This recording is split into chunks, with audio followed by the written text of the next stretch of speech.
let's go. You got Mike here? Mike's all good.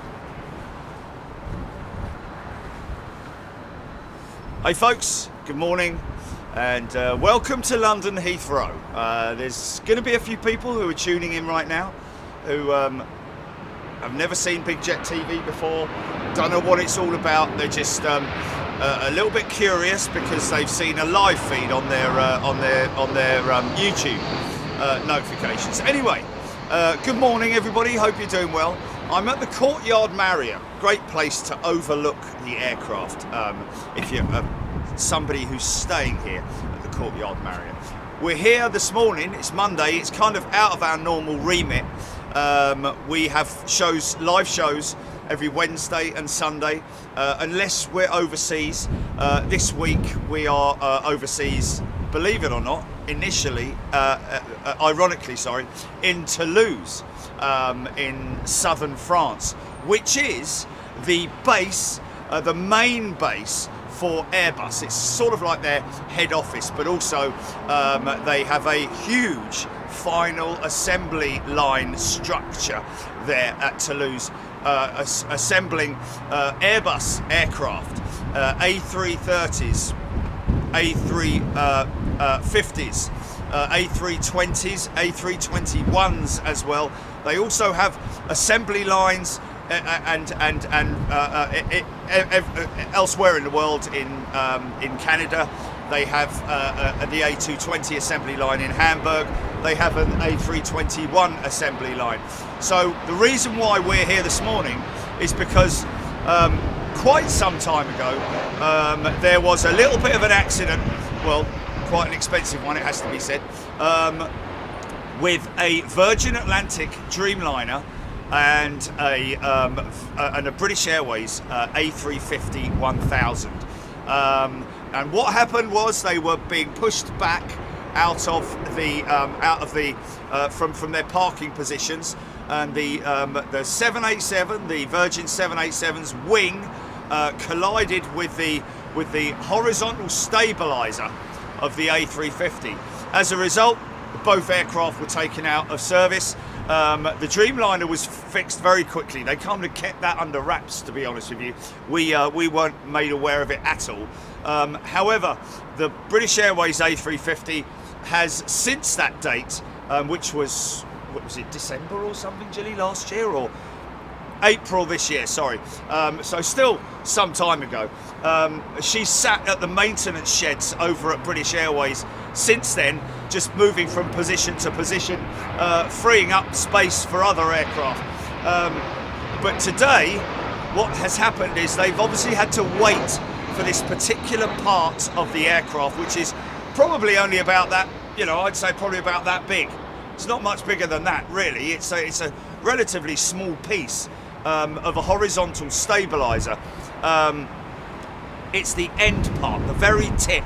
So they've obviously had to cut away all the damaged piece, all the mashed up bits of aluminium, and maybe a little bit of framework, but nothing that would affect the normal aircraft in terms of, you know, like when you have a car that's been in an accident where they have to, where they damage the frame of the car and it gets bent. It's nothing like that. This is just a relatively small issue, but obviously something that's had to be fabricated by Airbus because they're the only guys who can make it. And of course, British Airways have had to go in the back of the line in terms of waiting for this to be done. Well, the day has finally arrived, folks. We've been waiting for this for ages, and thank you to everybody who's obviously kept us posted on updates with the Beluga. Today is the arrival of the Beluga aircraft.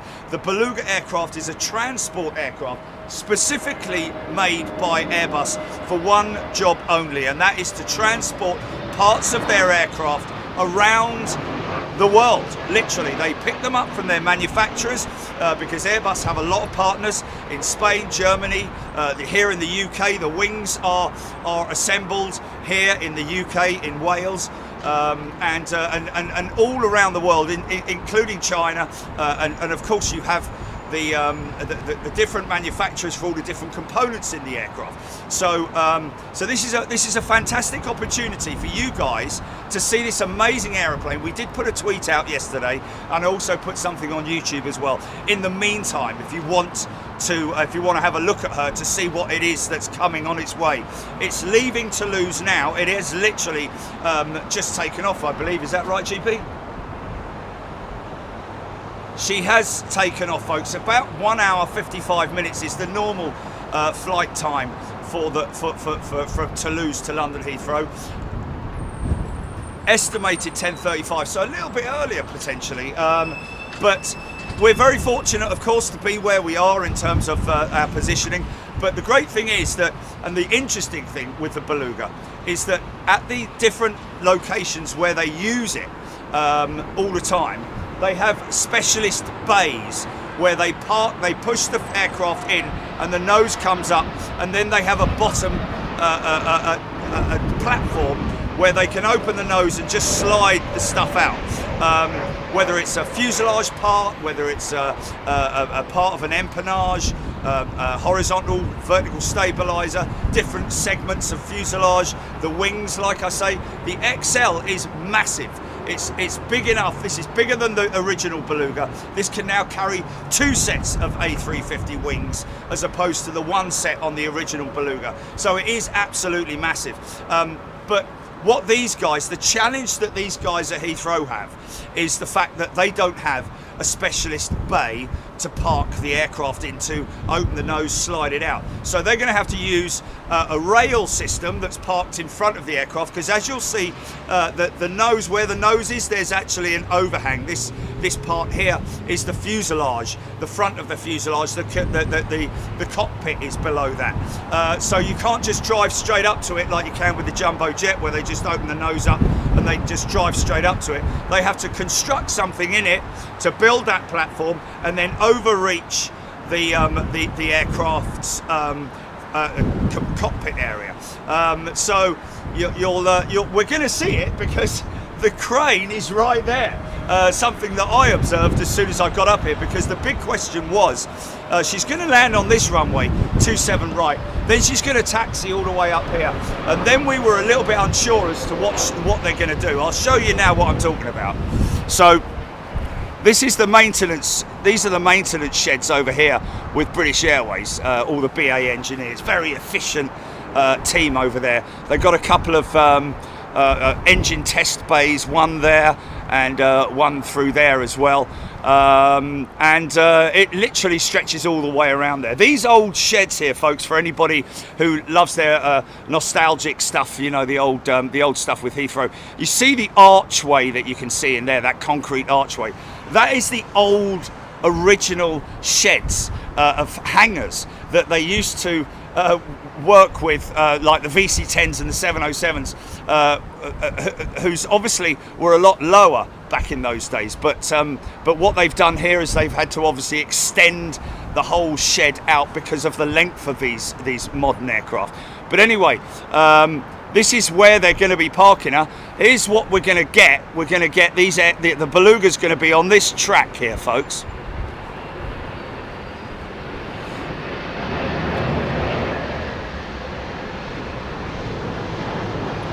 Got a bit of a northwesterly, little bit of gusty conditions, nothing too much to write home about. That's those big white lines there that you saw on the runway there.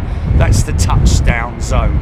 So the Beluga, she's going to be very light indeed. This aircraft is based on the airframe of the A330 CEO, which is the Trent 700 powered jet.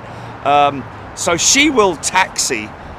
She will literally exit, possibly even as early as there. She'll see the lovely A350.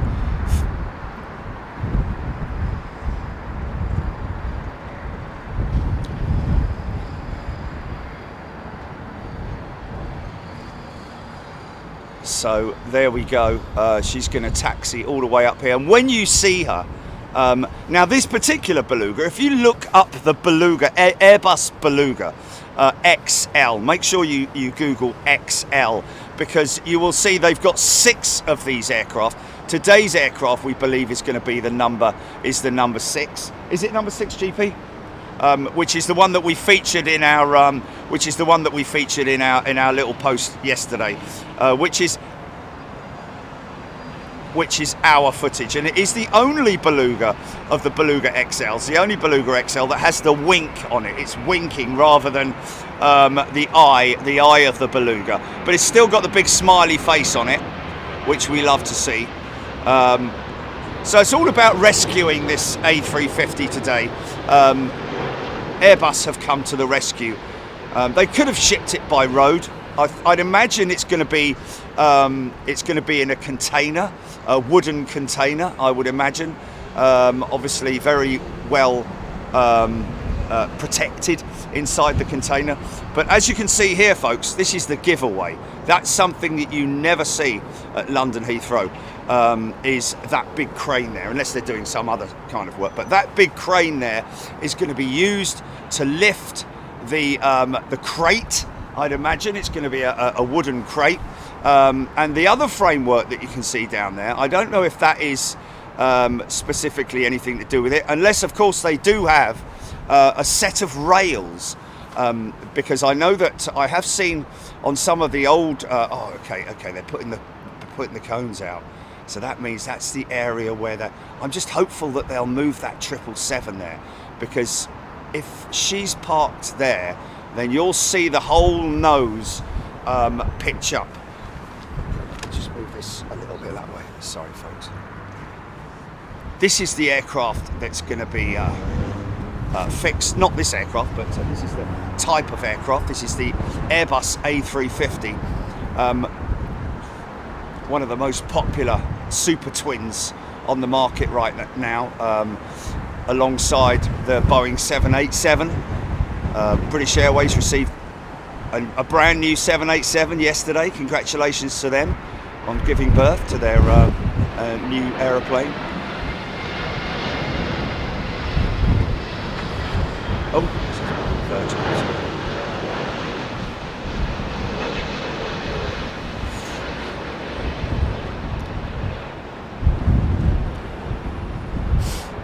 Right, folks. Now, in terms of you can track this aeroplane that we're talking about, the Beluga XL.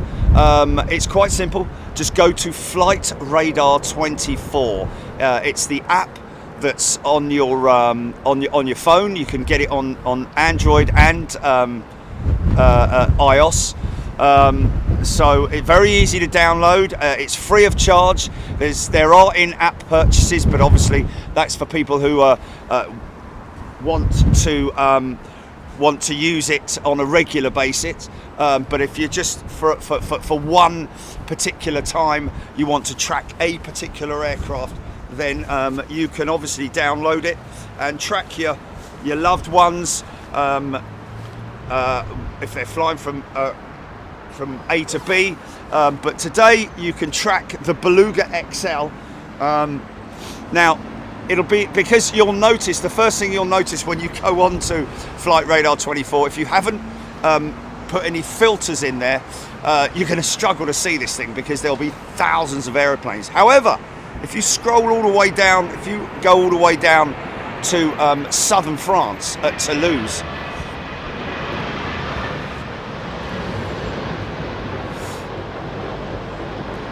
actually, what's the reg, GP? Can you pin the reg? Can you pin it? Is that possible? Can you pin it? So what we're going to do here, folks, is on your screen, we are going to let me just do this. Hold on a second. Oh, okay. Yeah, but no. Can you pin the link to the aircraft? Can you actually pin? Okay, you've got the Flight Radar 24 link pinned. Oh, okay. Well, then in that case, don't worry about it. We have, Jilly has very kindly pinned the link to a tracking link to the Beluga, folks. So if you just click that, You'll obviously need to download the app first, but those who have got the app, you don't need to worry about hunting it down. You can just quite simply click on that link and you'll be able to find it quite easily. Let's just go straight. Oh, look, it's the old. Well, surely, Jelly, the easiest one is that link, isn't it?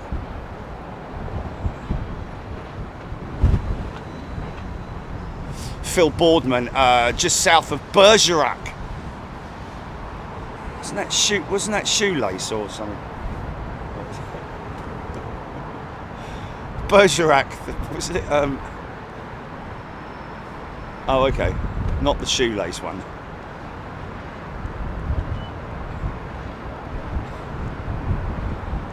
Yes, but there was one called Shoelace or something, wasn't there?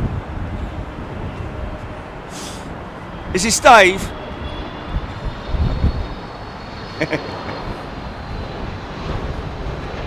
Anyway, so it's quite a historic day here at London Heathrow, folks.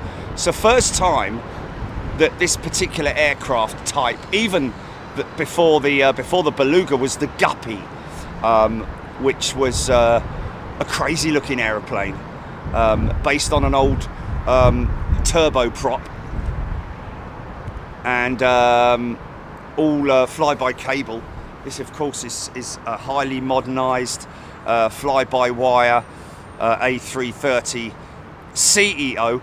It's quite interesting that they didn't actually stick around and wait for the Neo. Oh, blimey, easy, son.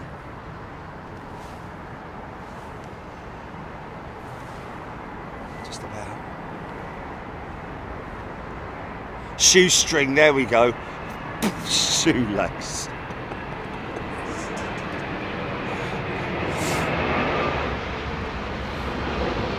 Yeah, congratulations everybody for getting the Beluga to #1. I believe she was #1 before she even took off, wasn't she?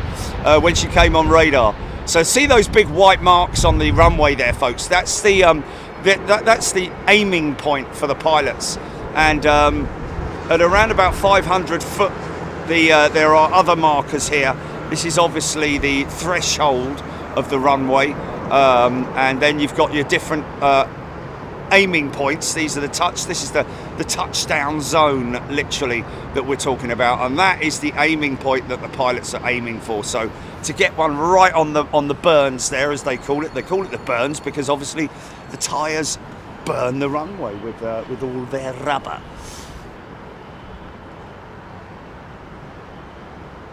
The Beluga does have reversers, although to be perfectly honest with you, she'll be so light today, she very likely will just use idle reverse.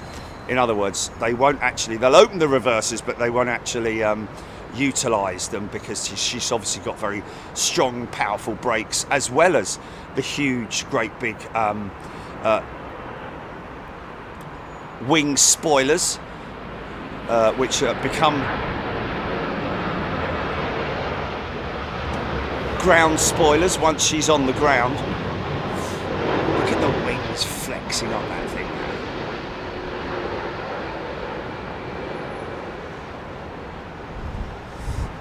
But what you'll notice about the Beluga, if you're at all into your World War II aircraft, or even like the Lancaster bomber or the Halifax, or even the AN-225, God rest her soul,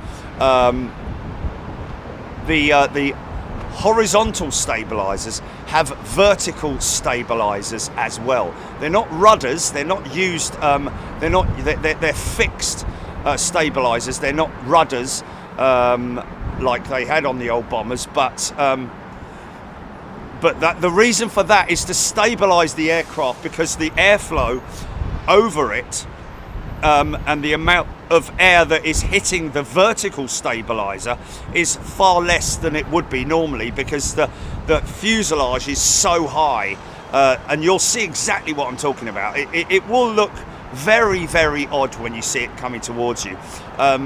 kind of a bit like the head of that fella in Mars Attack, in it, and all that.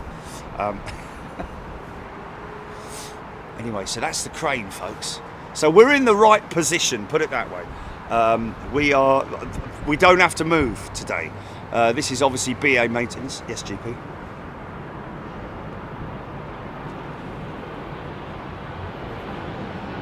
Oh, okay.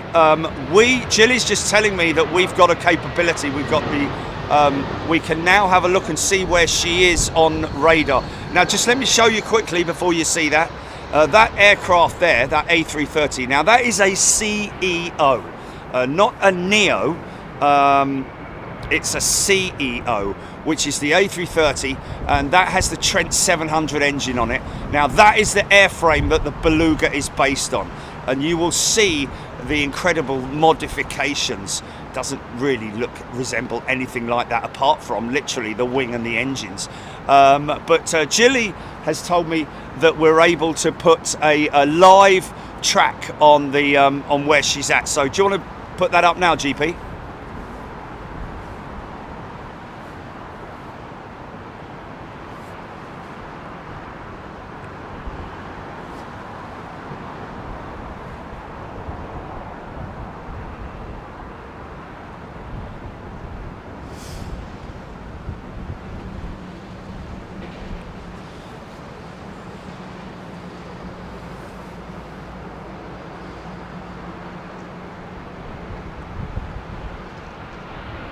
Well, I can't really.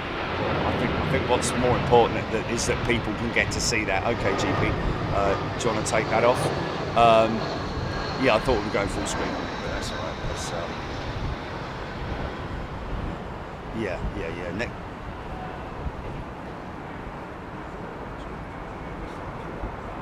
We'll do another update in a little while, folks. But there you go. You get to see the. Somebody just mentioning there, obviously and understandably, the two 747s which were used for shuttling the shuttle, the space shuttle. Obviously, that as those aircraft as well featured vertical stabilizers on the horizontal stabilizers, and of course the AN225 only had those stabilizers because the space shuttle would have taken all of the airflow over the vertical stabilizer, so it wouldn't have been able to work at all. So that's why they had to have those huge, great big stabilizers on the AN225, which is no longer with us, unfortunately. Chris saying he used to live in Chester and was lucky enough to see the Belugas frequently. Such an amazing sight. This is an amazing sight, folks. And you know, if there's any teachers out there and the kids are sort of like, if you want to show them something amazing today in terms of science and technology, then maybe show them this, because this is something that they'll very rarely get to see. We'll get to see it on on Wednesday this week, because we're taking our members out to Toulouse for our. I don't know how many times we go to Toulouse, 3-4 times a year, something like that. We've been there loads of times, and obviously when we go to Toulouse, we get to see the Belugas. We've seen the Beluga metamorphosize from the standard A330 CEO. Wow. This will be the 23rd visit to Toulouse this week, and it's great because we get to see aircraft that are in different phases of their build, without engines or just tail livery, all that kind of stuff before they go into paint, and then we get to see them when we travel overseas, and we have many examples of that, where we've been to the United States, for example, where we've seen a specific aircraft that was being assembled at Toulouse. Of course, we've been to the Boeing plant as well, at Boeing Field, an amazing place to visit as well. Not quite as busy as Toulouse, because at Toulouse, if you're into your science and technology and engineering and all that sort of stuff like I am, we do get to see a lot of cool stuff going on there. Wow, it's a big steep climb out for that A330, man. We're going to catch the departure later as well, folks. And the great thing is that we're hearing it's going to be around about 5 o'clock this afternoon. So we will get the departure out of this northern runway. So this whole area down here will become a very busy part of the airfield. So the teams are obviously standing by and waiting for the Beluga to arrive. They've moved the crane. You see, what I'm hoping is James Watson, the Beluga has never been here before. This is the first and probably last time it will come. A few shout outs to Sam McLennan as a returning member to Big Jet TV First Class. Good day to you. Peter Chu is a returning member. Welcome back, Peter. Alison is also a returning member, and we've got Gary is a brand spanking new member. Good morning, Gary. Still got the cellophane on him. Myrtle, love the engineering side, Big Jet TV. I'm massively into my engineering, folks. Fascinated by it. I could talk about it and I could film it all day long. Unfortunately, we can't get the kind of access that we'd like to on the engineering side, because obviously everything that we do is live. You know, even though we do have a 120-second delay option on our feed, on our live feed, we still find it's very difficult to convince engineering teams, airframers and engineering shops, MRO teams and so on and so forth, to do live stuff, because they're just frightened that something's going to happen. They do it the wrong way or whatever it might be. But there we go. Alex Hooper is a returning member. Welcome back, Alex. Aidan Campbell, 6 Beluga XL A330s built. First flight 19th of July 2018. Introduction January 2020. So yeah, there you go. And we've been there right from the initial, the first aircraft being introduced. This is a high-speed approach for special livery Max 737. Polish airline lot. It's Independence livery, isn't it? Oh, easy, son there. Nicely recovered, mate.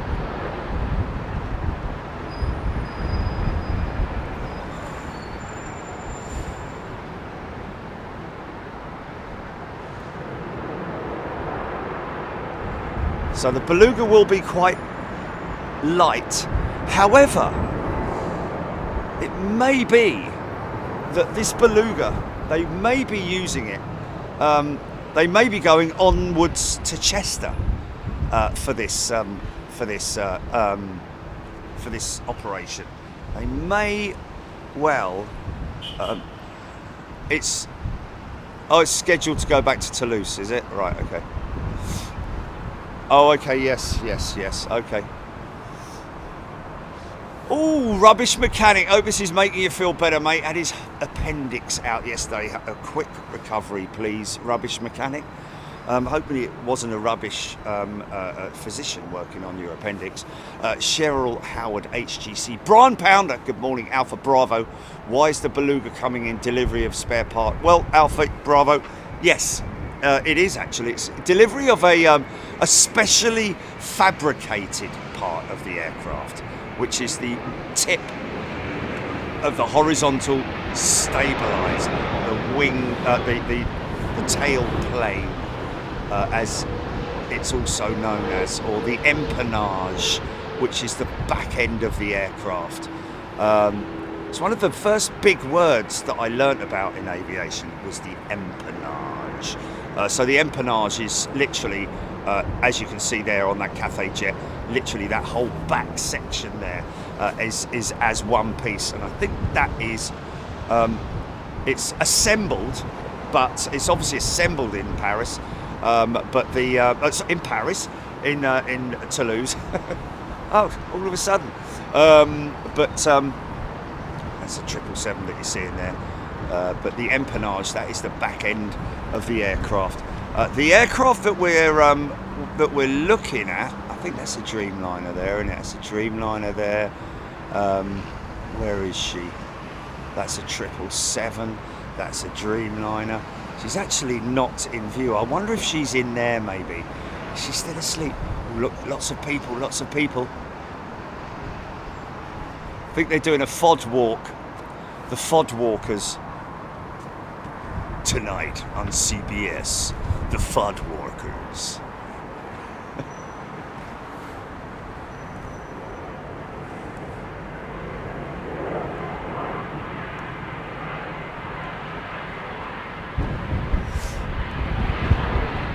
Greg Dillon, welcome back. Simon L's gifted a channel membership. Gary, gifted 5 memberships. Gary.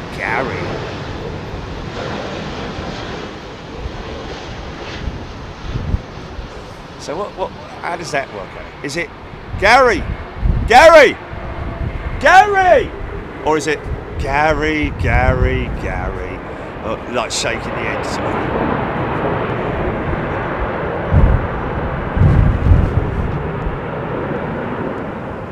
Richard Hughes is also a returning member. Welcome back, Richard. Blimey, lots of returning members, new members. Alex Hooper, good day to you. Welcome everyone, hope you're well. Okay. That went for break to vacate, didn't it? Green Giant. Tony Whitfield is a brand new member. He's been gifted. Sayan.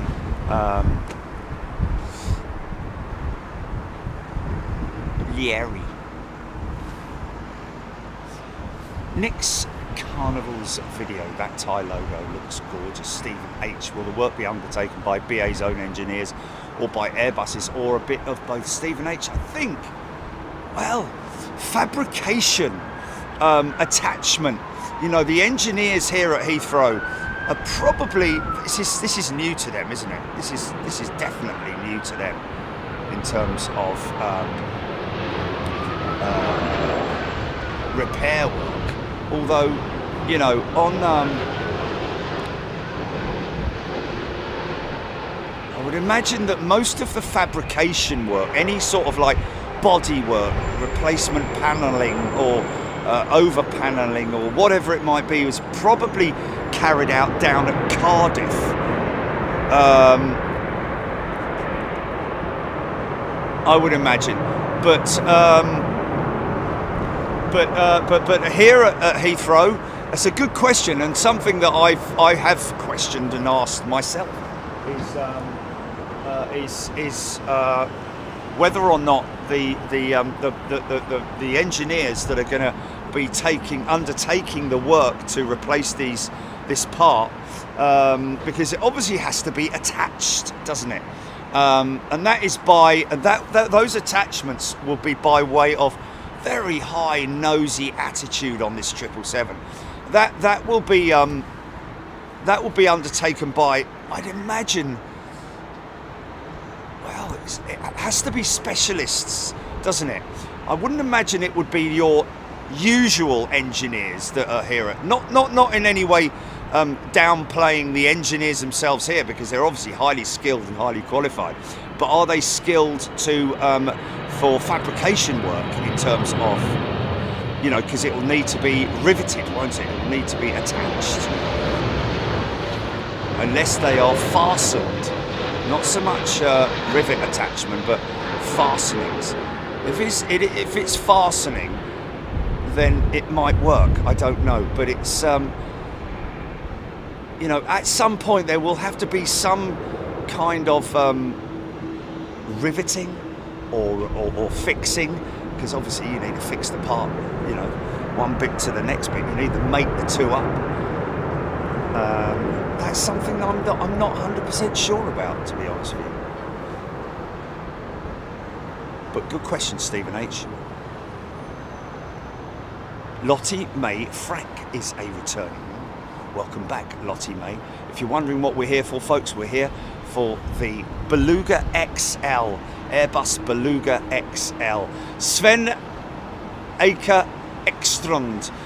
Good day to you, Sven. Very warm welcome to you. And of course, Airbus, responsible for these ginormous A380s. Parts of those 380s were able to be transported by the original Beluga. However, the fuselage components, they had to ship them by sea and by land. Barge boats and stuff like that. Crazy transport systems and networks, and taking these huge, great big fuselage segments through little villages in France and things like that.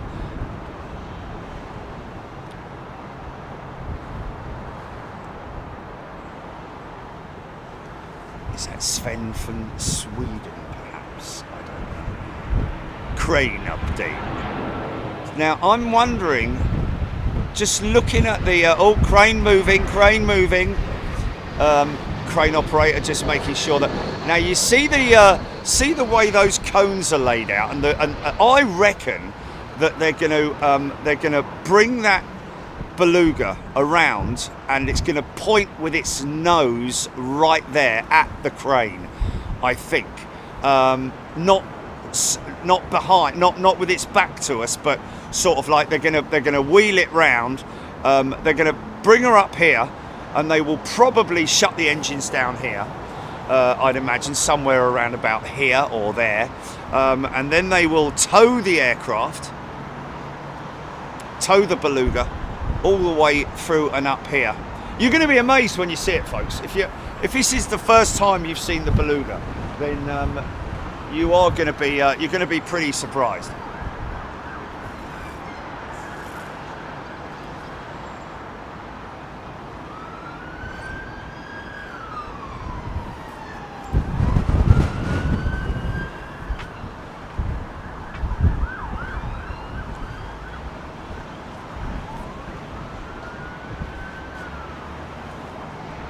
This aircraft would have been assembled in Toulouse.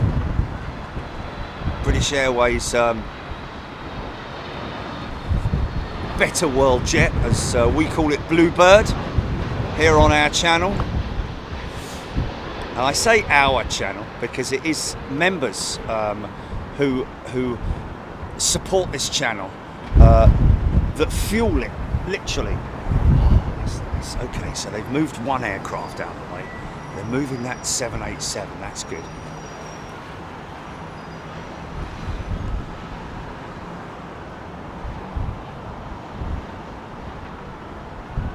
Scott Bailey, good morning. Liz Wright. And good morning to the folks that I met yesterday down at the Renaissance, who came out and very kindly said hello. And were very patient as well, I have to say. Waited for the whole show before coming over to say hello. Great to see you guys. Thank you everybody who turned up to say hello. Lovely to see you, and hopefully some budding new pilots or aviation experts in the making there. This is the Neo variant of the A330.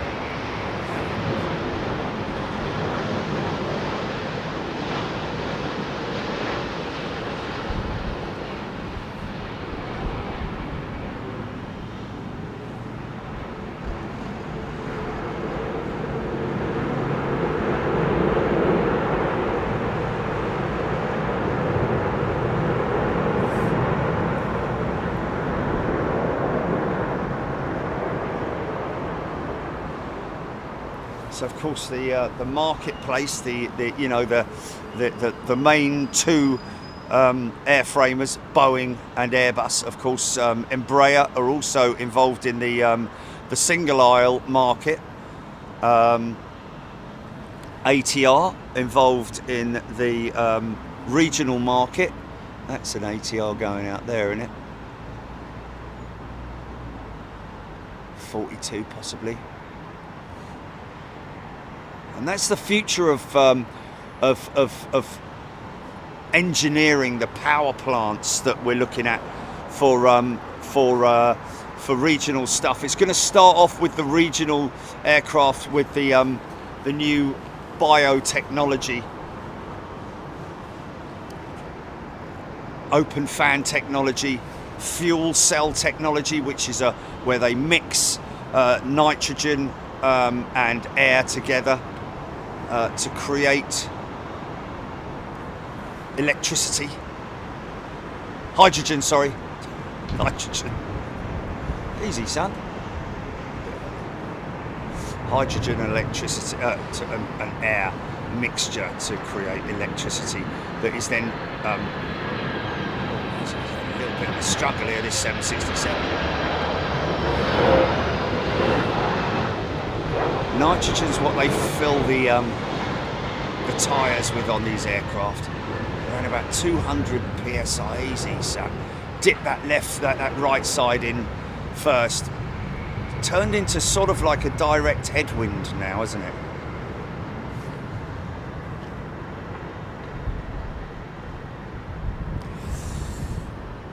So all of the major manufacturers now are looking at the next generation of aircraft that are coming along, and they're all working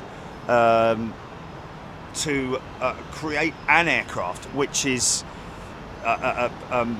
more sustainable than anything that's ever been made available. There's a possibility that in the long term, way off into the future, we may see hybrid aircraft engines which have both the capability of powering the aircraft on takeoff and also during the landing, because you need engines, you need full power for engines in the instance of a go-around.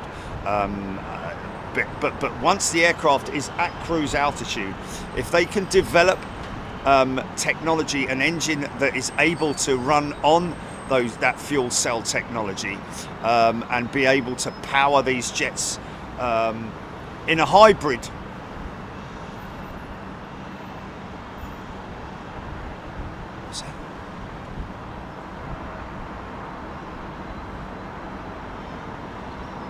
Sort of like a combination between the two. I'm sure there's a way that it's going to be possible. Certainly open fan technology is already way there with fuel cell technology, because it's small enough, you know, you need a serious amount of battery power.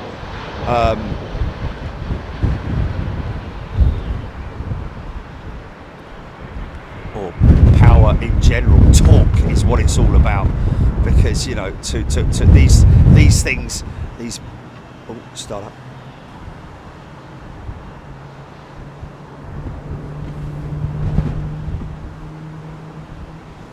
Yeah, stand by, we'll just do this startup. We've got Air India's new Dream A350 coming out. This is a brand new aeroplane you're just about to see emerge from the right hand side. Okay, GP, let's go for an update on our Beluga, shall we? Let me just have a little look. Thing is, I can't. Okay, GP, run it, please. Chester Drawers has gifted a channel membership.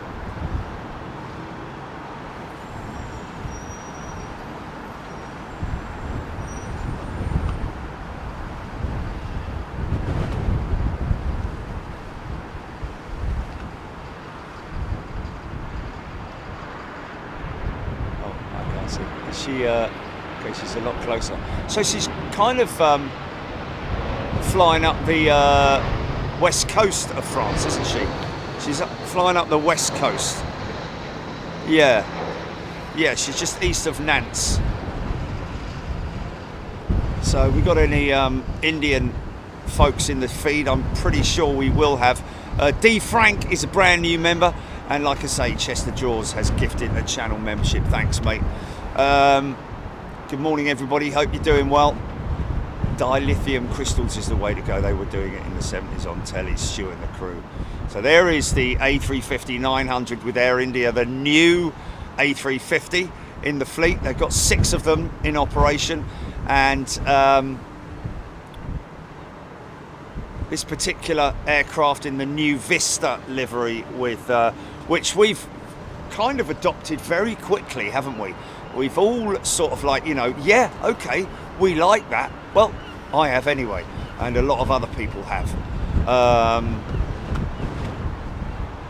Beverly George, good morning. Thank you, Chester Draws. Or should I say Chester? Simon King giving a shout out to Chester Draws, thanking him for the membership. Simon, a very warm welcome to you. This one in from Germany, Lufthansa, maybe either Munich or Frankfurt, one of the two. Mind that.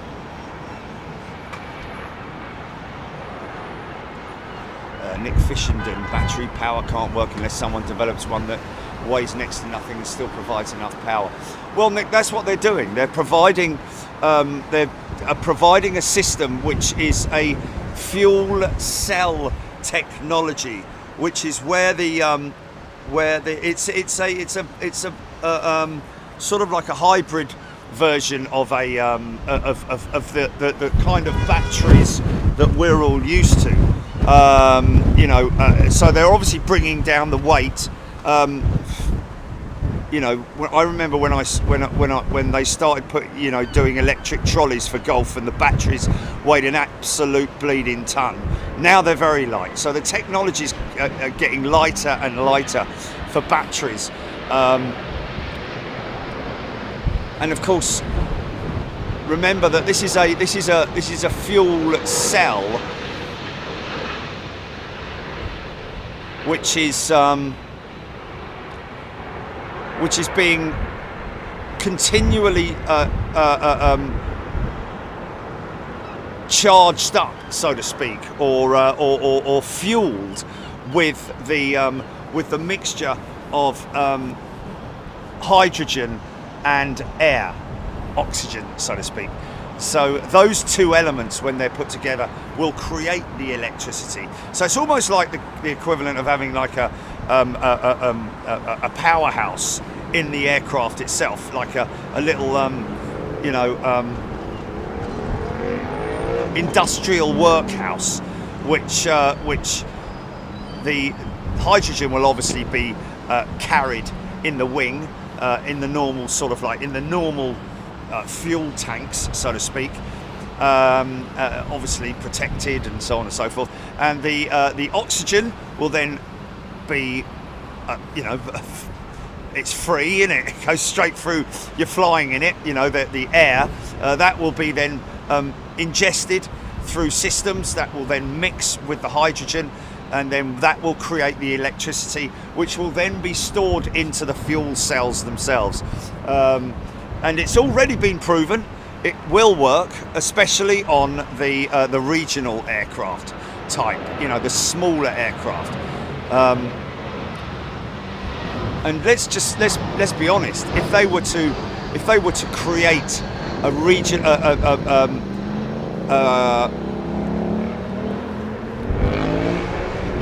fuel cell technology for all regional aircraft around the world, that alone would make a huge difference in terms of footprint and so on and so forth. So, the aviation industry is behind the scenes. Unfortunately, it's not something that all that many people know about. But behind the scenes, the aviation sector is working very tirelessly. The airlines, the airframers themselves, and the engine manufacturers. More so the engine manufacturers, it has to be said, because the airframers are very easily able to adapt their aircraft to a new engine type. It's just obviously the technology of storing the fuel, which is the hydrogen, and obviously the cells themselves. But they've already sort of like put it into practice, and it works. They just need to sort of like scale it up, and that's something that the pointy heads will be able to do, won't they? The people who are really very advanced in their skills and knowledge. Something I'd love to get involved in, I tell you. Tony Bagman has gifted 5 channel memberships. Thanks, Tony. It's another Airbus aircraft here, another one that would have been manufactured and assembled in Toulouse. Obviously the engines come from United States. That's a LEAP engine on that aircraft, I think, which is the LEAP engine is well, actually it's Safran and General Electric, isn't it, that manufacture the LEAP engine. That's the LEAP 1A for Airbus, and of course the LEAP 1B, which is the Boeing variant.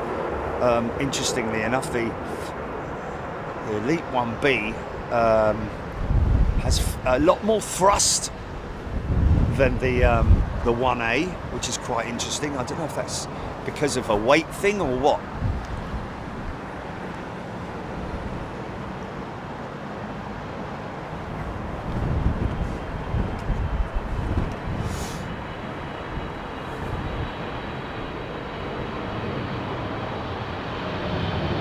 This is a Boeing 777.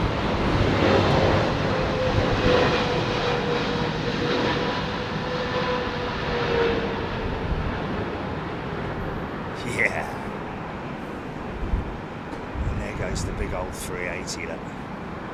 Heaving its way up.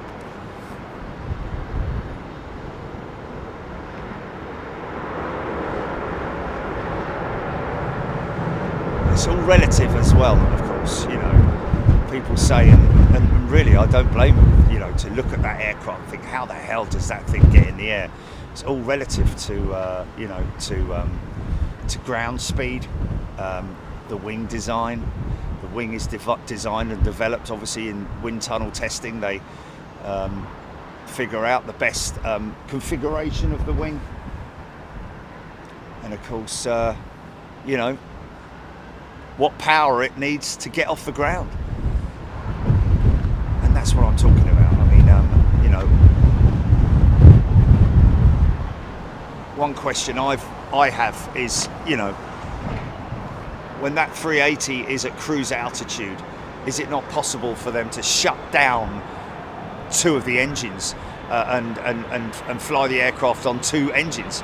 I'm guessing it would be possible. Put a lot more strain on the two engines that are running, possibly, and also it's obviously something that they prefer not to do. Obviously, taxiing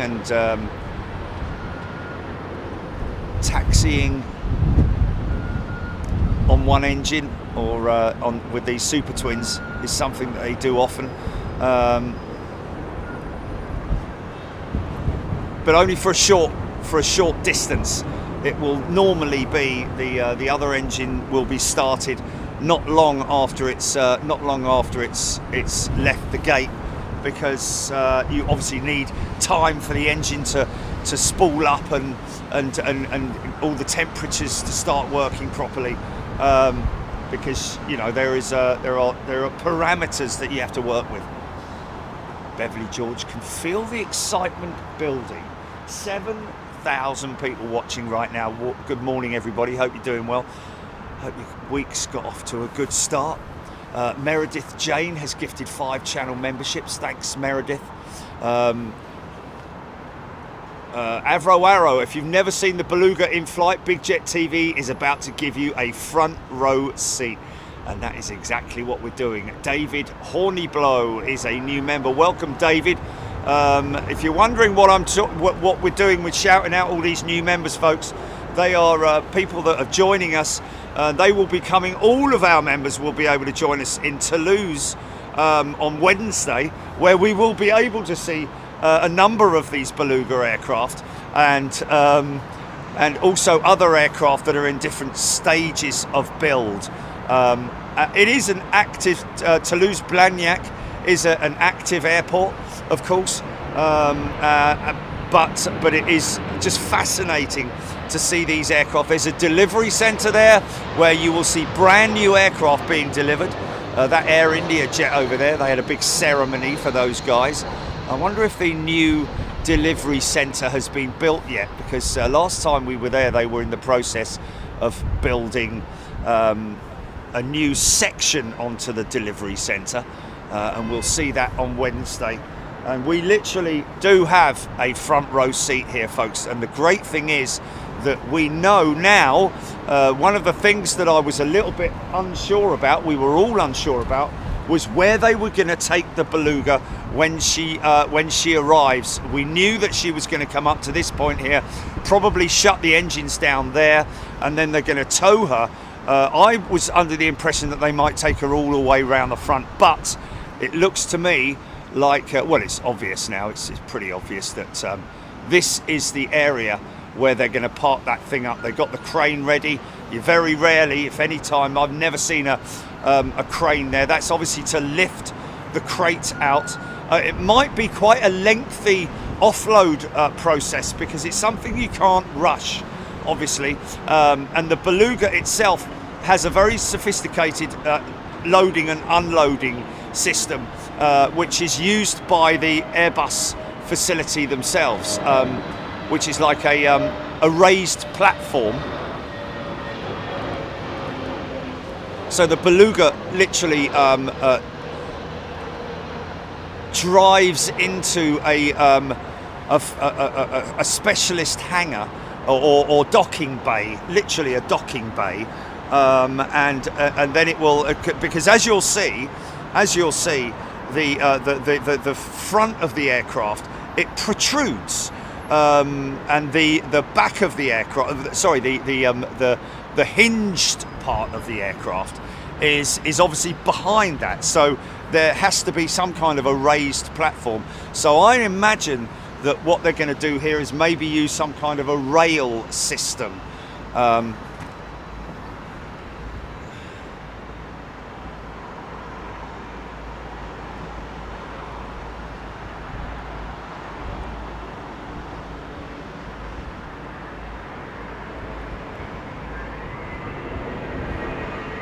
Daffyd Lewis has gifted 5 channel memberships. Thank you, Daffyd.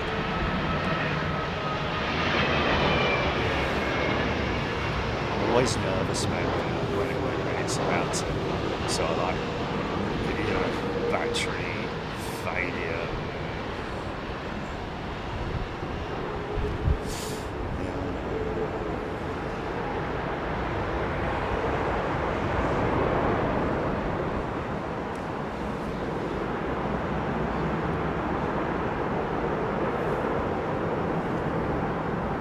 Why is that? What? Oh my goodness me, right. G. Bond stood under the Severn Bridge a couple of years ago as the Beluga flew over. It was amazing. Yeah, one of those things that once you've seen it, you might be so fascinated by it. That might start a whole new era in your life. And that's why I'm saying, if there's any teachers out there who are, they started school, haven't they? But you know, it's certainly worth. You might be on their break. You know, might be sitting. You know, teacher might be sitting there in the what's it? Oh, still fine. Okay. Yeah. In his corduroys, sitting there in his corduroys, you know, reading the newspaper, or he's maybe watching his phone, and then he's seen this feed come up. So, let's go and show this to the kids, because there's bound to be some engineering marvels out there. What?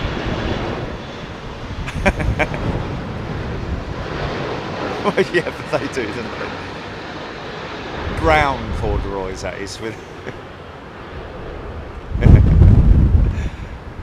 Maybe with a, you know.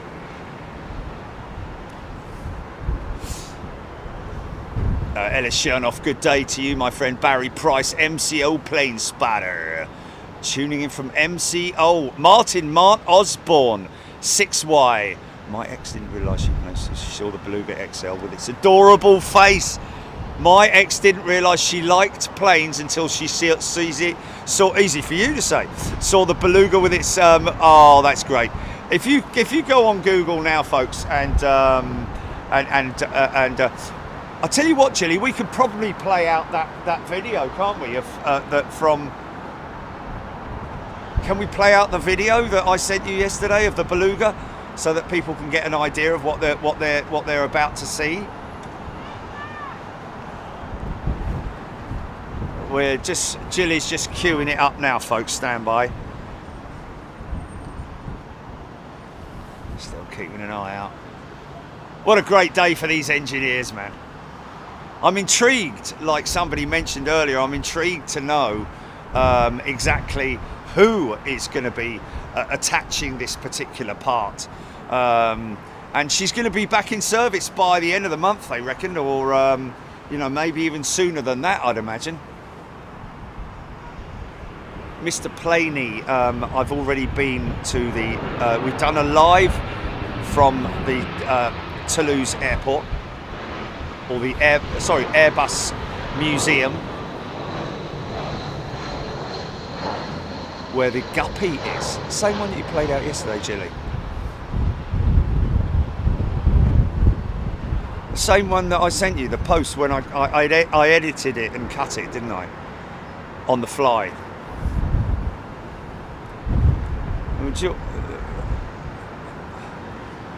I uploaded it unlisted, but I think I deleted it.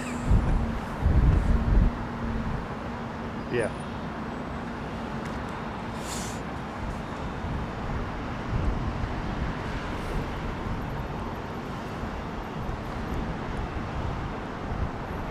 Alison Lawson, loving the kindness of members on here.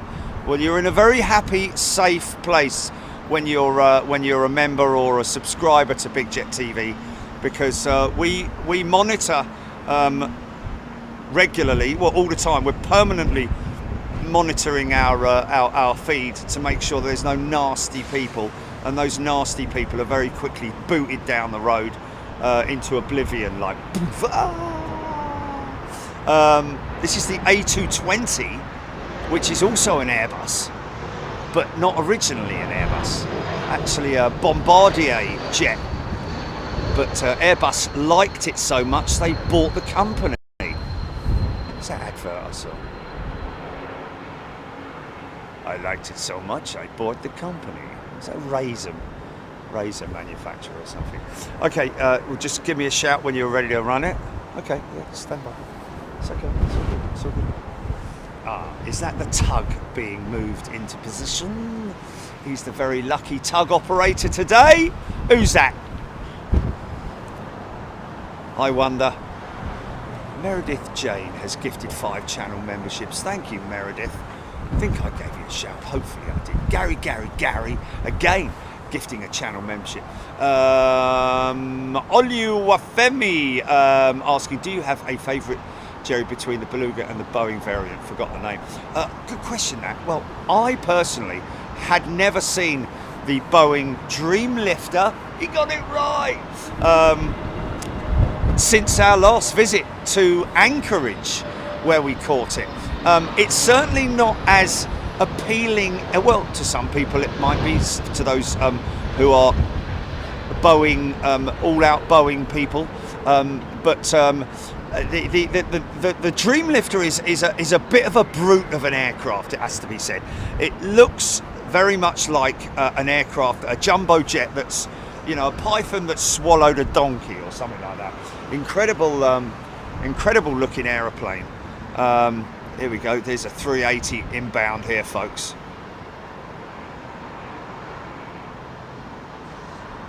No audio, no audio. So yeah, there's a 380 there, folks. So this is the type of aircraft, exactly the same, that's Airbus are running to the rescue with after the 380. Oh, it's only 38 seconds, isn't it? Something like that. Okay. So this is the aircraft that's being fixed. Not the aircraft, but it is the same variant of aircraft with British Airways. And obviously, Bosh, get that down, son.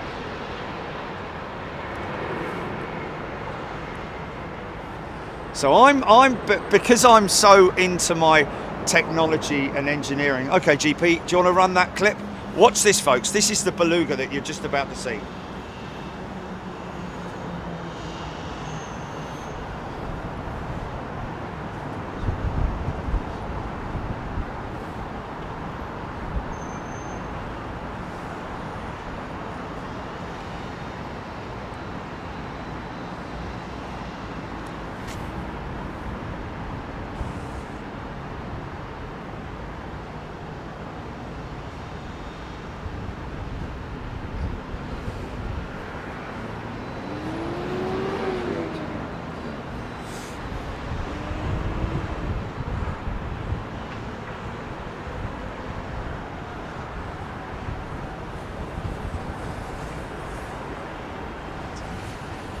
How about that, folks? What a crazy looking airplane, eh?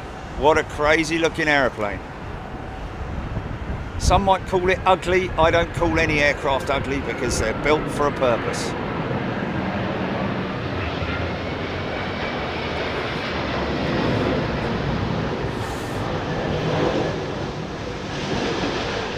Flying walnut. Sasha is a brand new channel member. Welcome, Sasha. Big old aeroplane, the 380, man. Still going to be flying for quite a number of years yet, the 380. And half the reason for that is because of the delays with the 777-9, certainly for the major operators. Okay, are we going to get an update? We don't need a visual update, but what updates have we got in terms of the Beluga from people on Flight Radar 24 right now, folks? If you open your Flight Radar 24 app now, you should be able to see where this aircraft is. Lewis Thompson is a new member. Welcome. And Martin Osborne has gifted a channel membership. Thanks, Mark. Really appreciate it.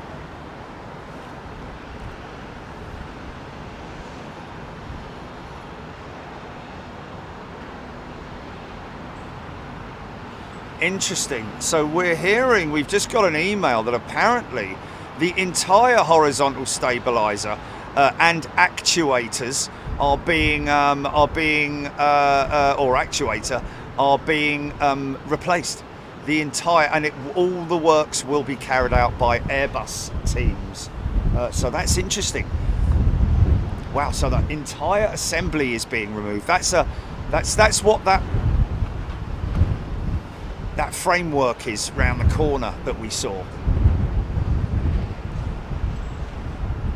Somebody saying Jersey there, Cherbourg, approaching Cherbourg, Brendan O'Donnell, ETA 1049, just crossing the channel now, west of Normandy, Jace Ward. Thank you. Yeah, sorry about the chat being so fast, folks, but when it's busy like this, when we've got something special happening, we generally do get the chat very, very busy. 9,000. I keep looking at the chat and there's 9,000 people watching right now, folks. Clive B's gifted a channel membership. Mark McCormick, thank you. Beluga just over the channel. Good morning, everybody. Hope you're doing well.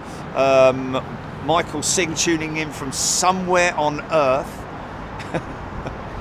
There is our tug already to receive the Beluga.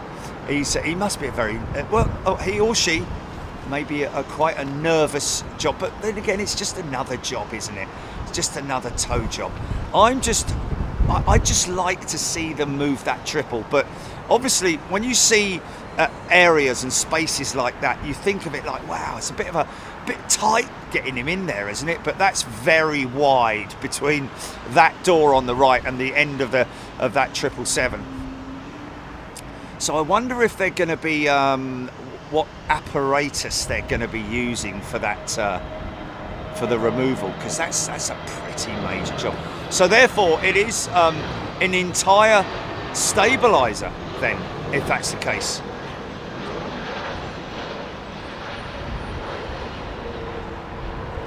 Very interesting. Nicely done. So it's the entire stabilizer, and therefore that's a pretty major job. You can see the framework that they've got over there for works on the horizontal stabilizers.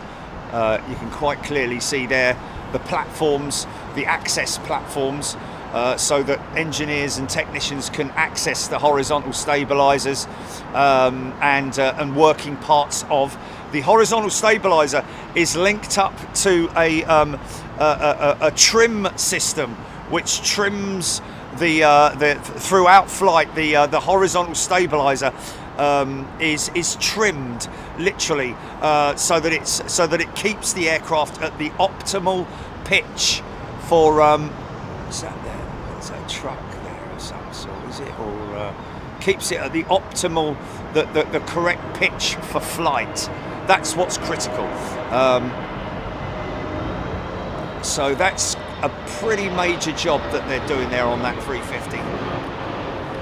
And it will be, all the works will be carried out by Airbus teams themselves. So she has at top of descent now, folks. This is the top of the descent. So she's at her, she's on the descent now into London Heathrow. Gary, it is a big job indeed.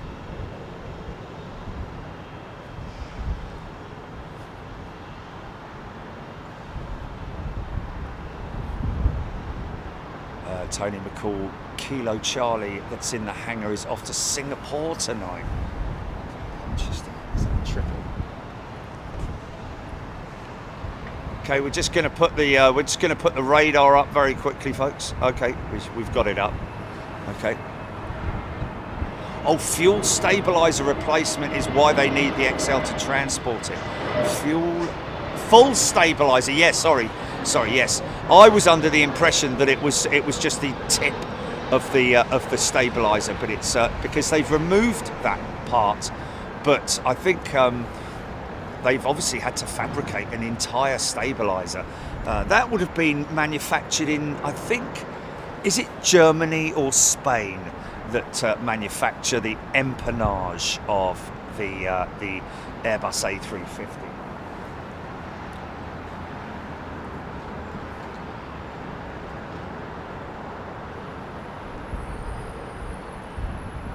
Brendan O'Donnell, yeah, fully aware there are no 350s in the hangars at the moment. 380 long range, and these are that's a Dreamliner, of course, and there you got a 777.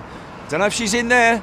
Don't know if she's hiding her in there, but there's another Dreamliner there, but she's not in view at the moment. She's not out on the ramp either.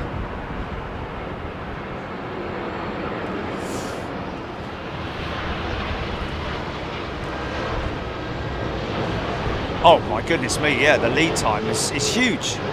It's huge. And of course, you know, British Airways have had to join the queue along with all the other operators. I don't know if they got special dispensation because they're obviously an existing customer, of course. And yeah, but not only is it a big job, but cost a serious amount of money as well. Wayne Bode, 31 minutes to arrival. So yeah, as I was mentioning at the top end of the show, folks, it's not, I've just heard that it's not the very tip of the stabilizer, although that is the part that's been removed from the aircraft. It is the entire stabilizer assembly. That means the whole the elevator itself has got to come off. All the gubbins that go with it. Don't think there's a fuel tank in the horizontal stab of the 350. I know there is on the A380. I don't know if the horizontal stabilizer has a fuel tank.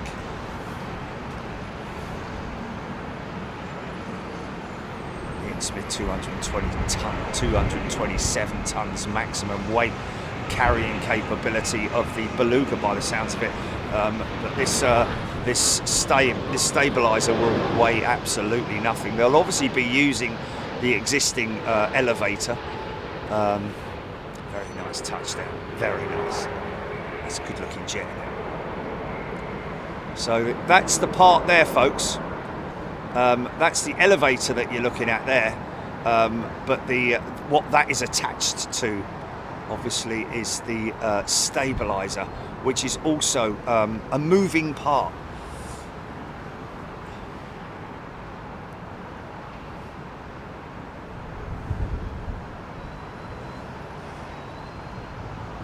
Yeah,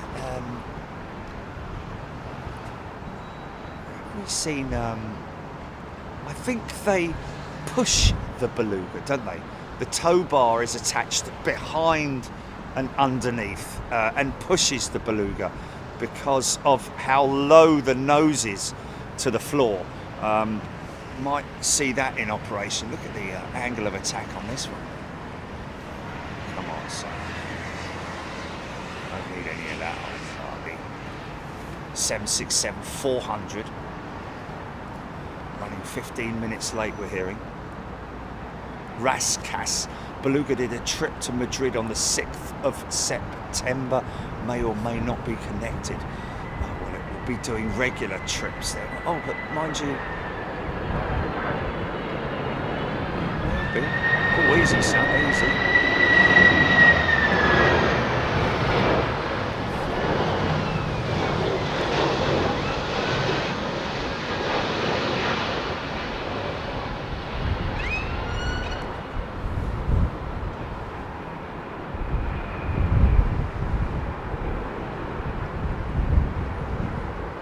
So that's a fair old operation then.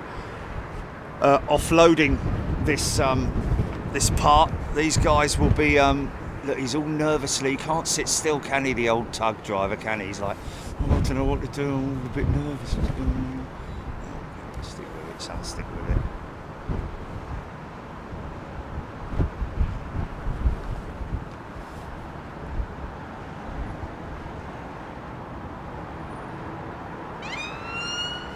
Tony McCall, total size of the horizontal stay is 18.79 metres, so this part would be approximately 9 metres long.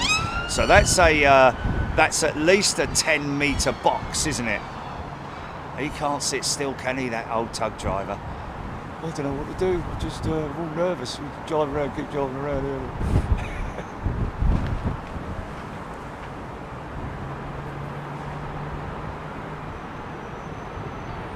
She's near the Isle of Wight. Norman Kloss saying, thank you, Norman. Steve Batty, I think you'll find, Steve, we'll get a good shot of the Beluga because her nose is literally, they're gonna park it right up to that to where the crane is there. So the nose is going to be in there, I would imagine. I would hope so, anyway. If not, then we'll certainly see the operation as it happens. Stu and the crew run out of fuel at this rate. Polka dot. This one in from Dallas, Fort Worth. Jolly Jules. Jack's UK, is this your record, viewers? No, 268,000 is our record. Storm Eunice, so slightly more to go. Do you check your emails regularly? Every day, mate, every day.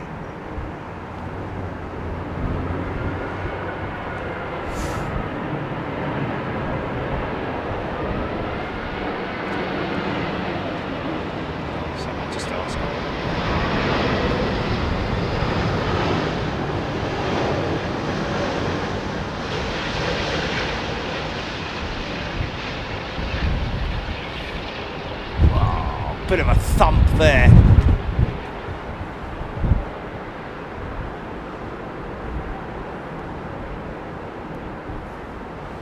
So Hans was saying the repair will take anywhere between 15 to 20 days and will be undertaken by Airbus engineers with the help of our maintenance team at the BA's base. There we go. With the help of, I did think that it would, obviously involve, BA maintenance teams, maybe make the tea or, no, I'm only joking. Yeah, of course they'll be just, I'd be amazed if I was, I'd be putting myself on that roster if, if overtime, or even if, just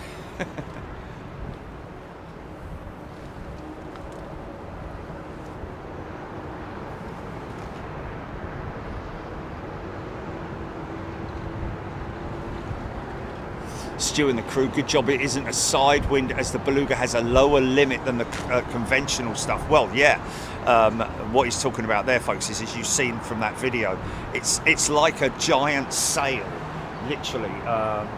The Beluga has a very tall side to it. So she's obviously susceptible to crosswind landings. Sanjeev Beluga, 20 minutes out, thank you. Peter Graham approaching the Isle of Wight. Beluga descending.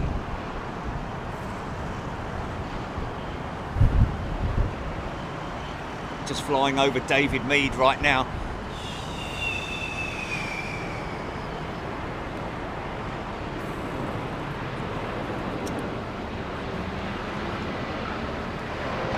Jack's UK, Storm Eunice, Big Jet TV, Storm Eunice. There's, that's all you need to search, Jack's. Michael K could have used Pinky. She's not strong enough. Pinky's only strong enough to move a very small light aeroplane, like a Cessna or something. But she's generally a baggage handling vehicle. Is little Pinky. JF Bryson, Beluga crews will work directly with Airbus. They'll be employed by Airbus. I'm not sure exactly what the roster system is. Whether I think the you know, because it has to have a specific type rating, of course. With the Beluga, there has to be a type rating because of the size of it. It's basically the same as flying an A330. However, the fuselage is the front end of the aircraft has been changed in terms of its layout because it had to be dropped down in order to accommodate the huge Snoopy. Welcome, Snoopy. Brand new member. You'll see exactly what I'm talking about when you see this aircraft, because we're going to get a great look at it, and we're very honoured and very privileged to be able to film it from here, folks.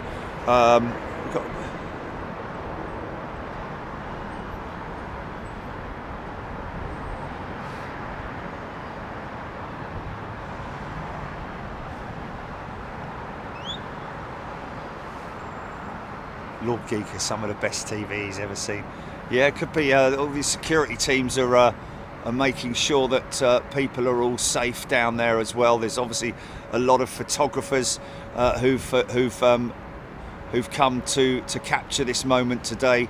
A very unique opportunity for people to say that I was there and you were here watching it live, folks.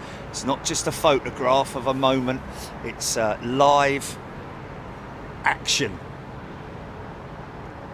She's under 20,000 feet. Sanj, we've never had the Beluga at London Heathrow. This is a first. Nick Saunders, are you accepting visitors today? No, Nick. Helen Clapp loves the Beluga. Martin, ground crew final checks. Now, don't screw this car. Yeah, they'll be fine, man. They'll be fine. Wait for this thing.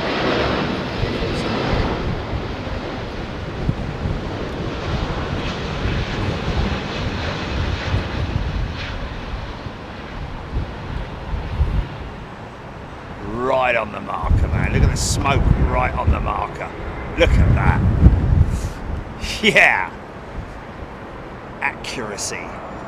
Like you never know.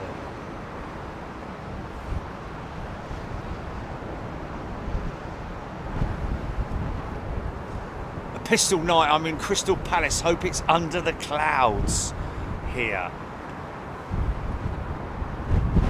All right.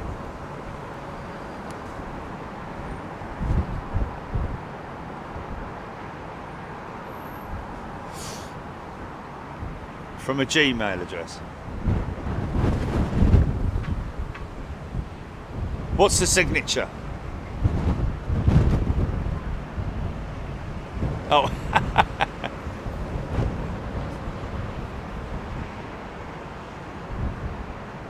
Daswell, Waterlooville should be getting a nice belly shot now. Awesome. Robert D, over 11,000 people tracking this aircraft on Flight Radar 24 right now. you want to track it, folks, you can just download the app Flight Radar 24.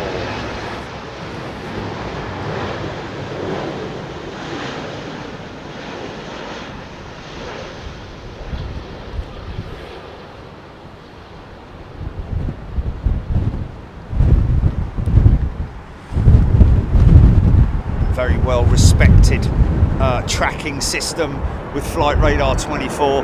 Do a fantastic job at keeping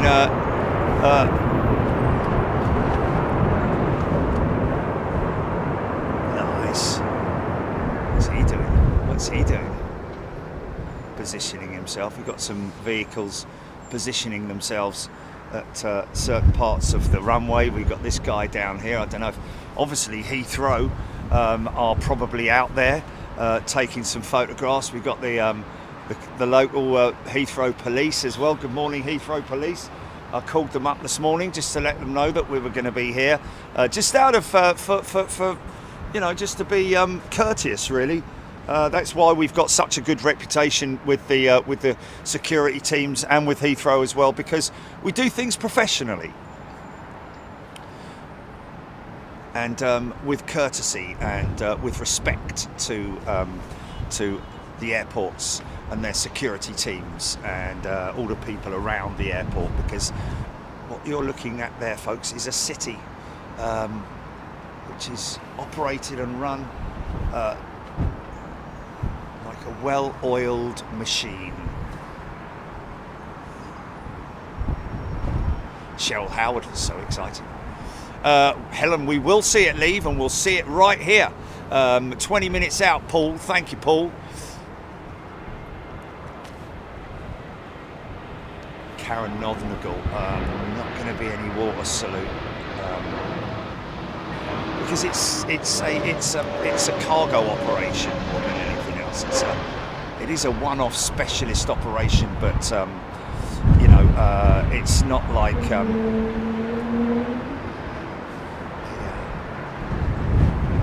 new operator or something like that. If it was a new airline operating out of Heathrow, then you may see a water cannon salute. Something that they're not really that keen on doing here at Heathrow, because some time ago they did have a malfunction where the cannon, the water cannon, it was supposed to be water, actually turned out to be foam, and therefore all the agents got inside the engines, and the engine had to be stripped down, and yeah, so because that foam is for, you know, to put out fires. So somebody made the mistake of accidentally pressing the foam button instead of must have looked fantastic, all that foam going up in the air. Ignite vibe. The northwest hold is quite busy. The Surrey hold currently has a American 56. So I wonder if the Beluga will do a loop in the Surrey hold or not. Potentially. I mean, the one thing I will say about it would be the fact that it's not going to any gate specifically, is it? So it might be given a straight track in, but now is the time to be watching it on Flight Radar 24, folks. It will be a unique profile of the aircraft. Let's see. Oh, there it is, right there below Guildford. Look, it's so unique. It's even Flight Radar 24 have got the unique Beluga profile like nothing before. It's got a fat body on it.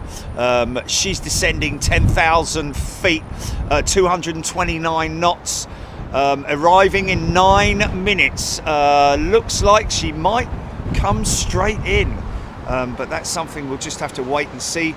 Great thing is that we're going to get a full shot of her here as she approaches and lands. Now when she I don't know, because she's not carrying a lot of weight, let's be honest, so she may take one of those early exits, maybe this one or one a little bit further down, but she'll take the same track as that as well what that Lufthansa was doing, but it will taxi all the way up here and then engines stop probably around about there, I would imagine. Then she'll be picked up by the tug, not literally picked up, but towed by the tug over to her offload position, which will be there where the crane is awaiting. And I'm intrigued to know how they're going to slide this thing out, because obviously they can't. Okay, she's going to be in the Ockham hold for about 5 to 10 minutes. So she should start circling around about now. Yeah, but the cloud's too low, GP. Cloud's too low, yeah, you won't. Yeah, that's a shame, isn't it?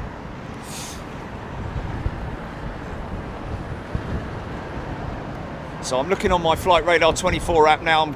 She's just literally right passing over Guildford. But if she's going to the Ockham hold, she should turn left at any moment.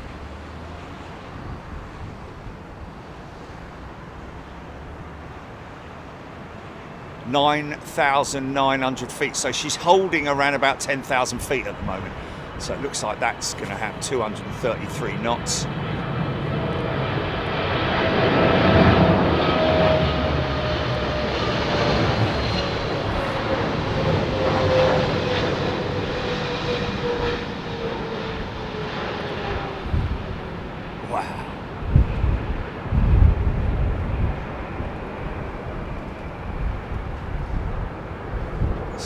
Continuing south of Woking now.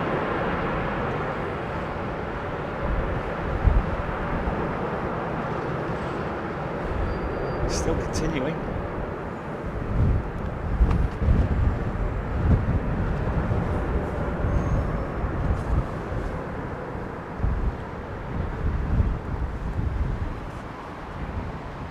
Crazy piece of machinery, this this Beluga, folks.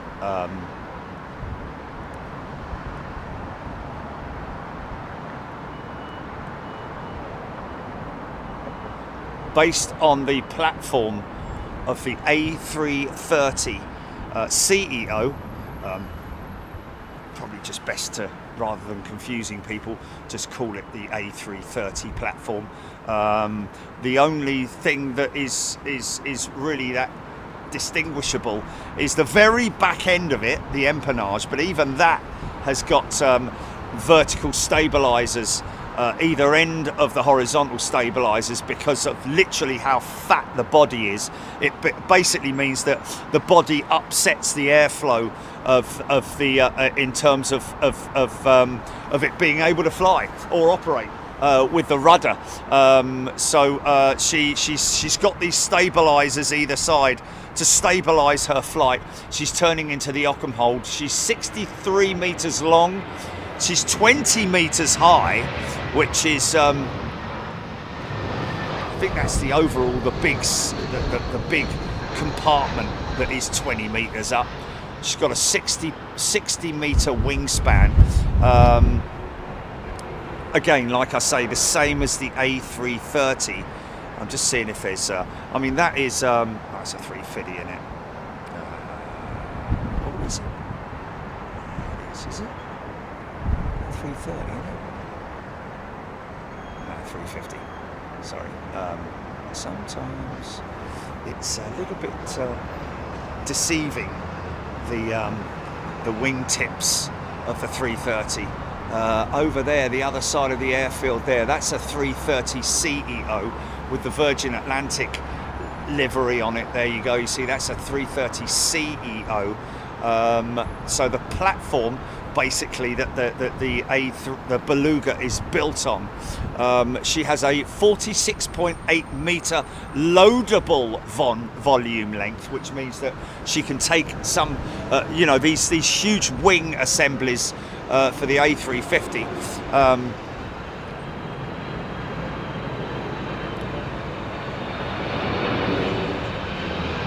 8.8 meters wide. That's big, isn't it? That's big.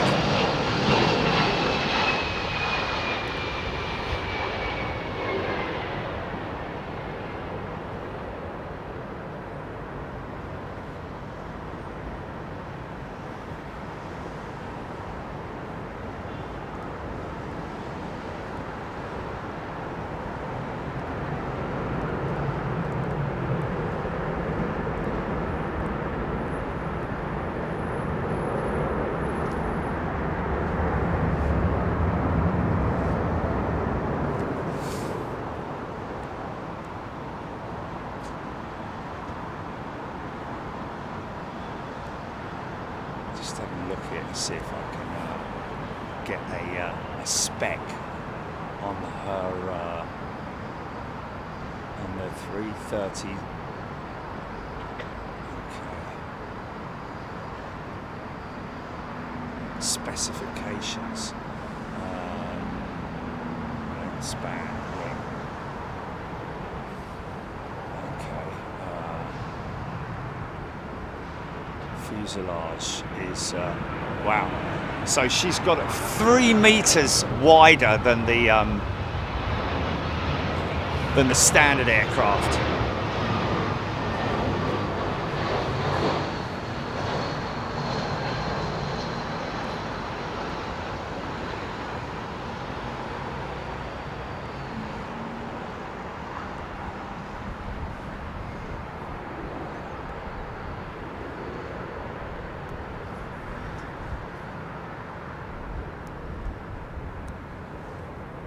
In fact, you know, the A330, the Beluga, is actually based on the A330 freighter variant. So this would have been sort of like they would have used the A330 freighter because it's already kind of been assigned as a freighter before being converted to the Beluga. She's got a 4,000 kilometre range. She kind of needs that. She does fly great distances.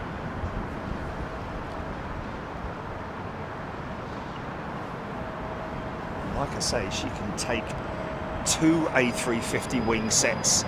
That's 4 wings in total, as opposed to the 2 wings. So obviously reducing her footprint. That's a good thing that they've done. A more fuel efficient engine, the Trent 700 over the CF6 engine that they used on the old Beluga.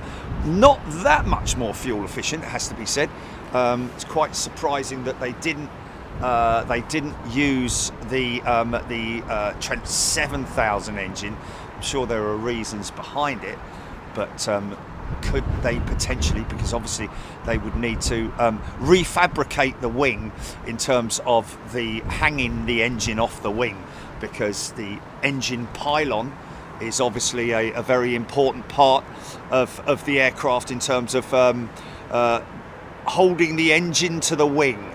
That's more weight, more material used to hang the Trent 7000 engine off of the wing.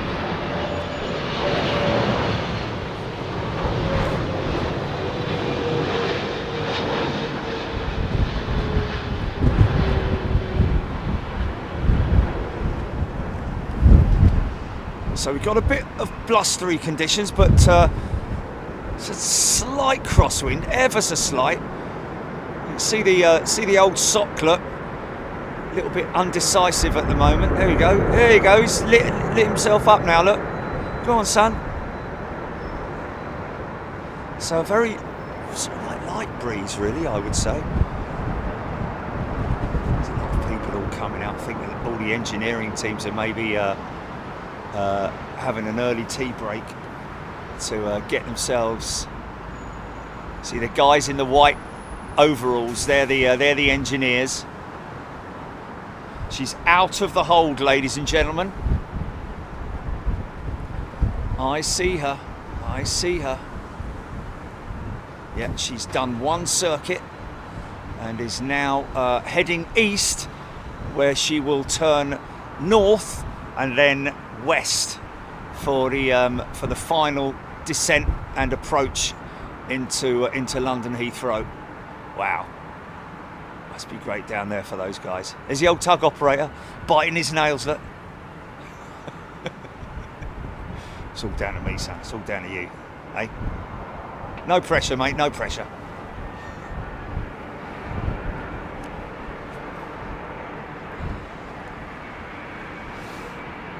15,000 people watching now. Crazy. Good morning, everybody. Good afternoon. Good evening, wherever you are.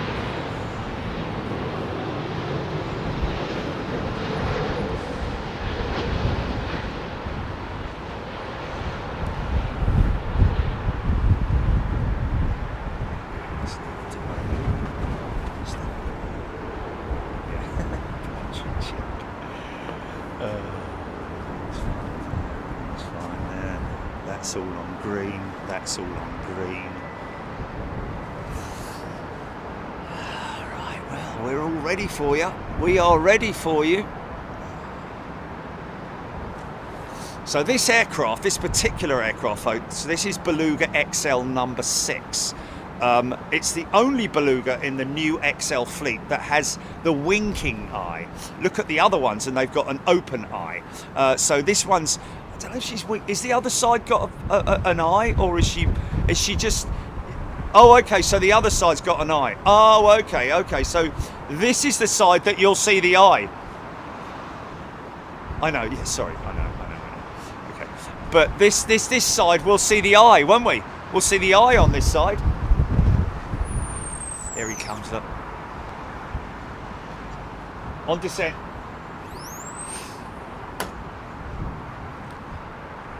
RB Guy. Relax. Michael K. 16,000. By the way, folks, just to let you know that we are at the Courtyard by Marriott here at London Heathrow. This is... Don't need to go around the corner, just here.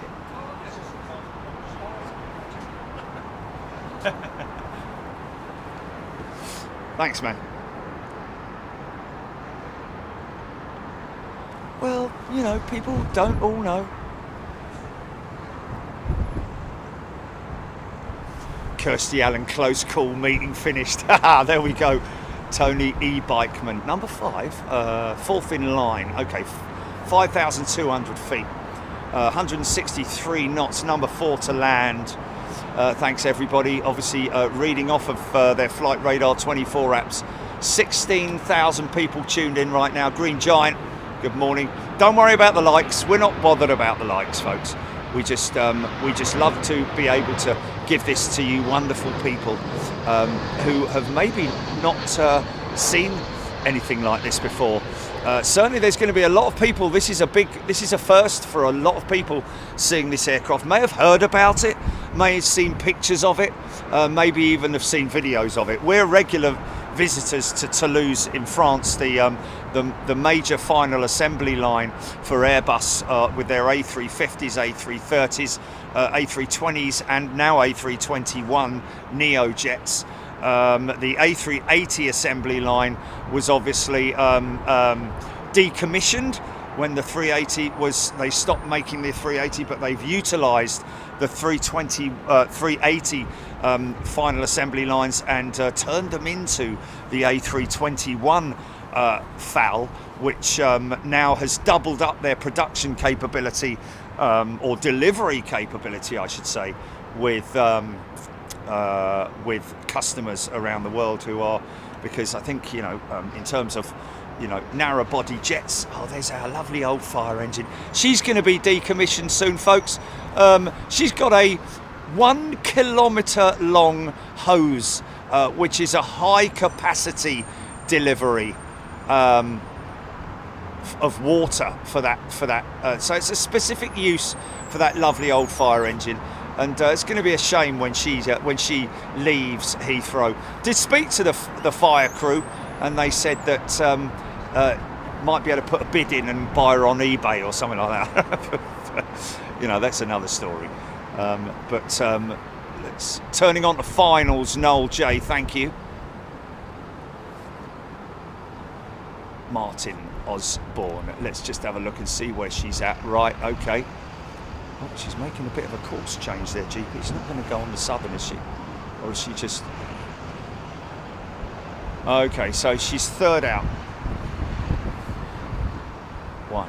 Yeah, she's on course. Okay, just dropping through 2,200 feet now. 162 knot approach speed. That'll drop to around about 140 knots, possibly, something like that. Maybe a little bit slower, 130 knots or something. But these guys waiting to receive the aircraft. That's the crane there, folks, that they're going to crane this entire horizontal stabilizer for the A350. She's not visible at the moment, the aircraft itself. She's in hiding think she might be actually behind the shed doors over there. And when you see this thing come into sight, you will, you know, clearly see that she's something totally different than you've ever seen before. The closest you could possibly think of it is, is the 380, but it looks very, very odd. 2 engines on her, but the size of her fuselage is 8.8 meters across, not far off 9 meters in width, giving them the capability of carrying multiple components for the Airbus aircraft. Here she is. You can see her from there she is. –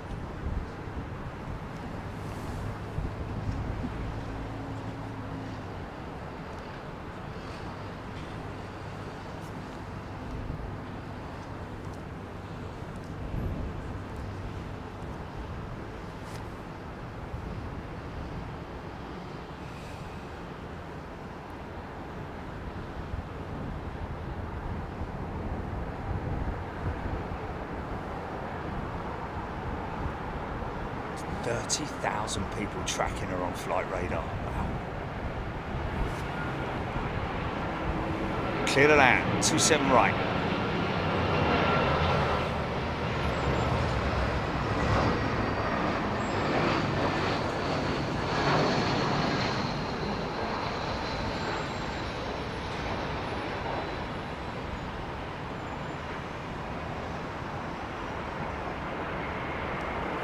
This is Airbus's own transport aircraft, folks.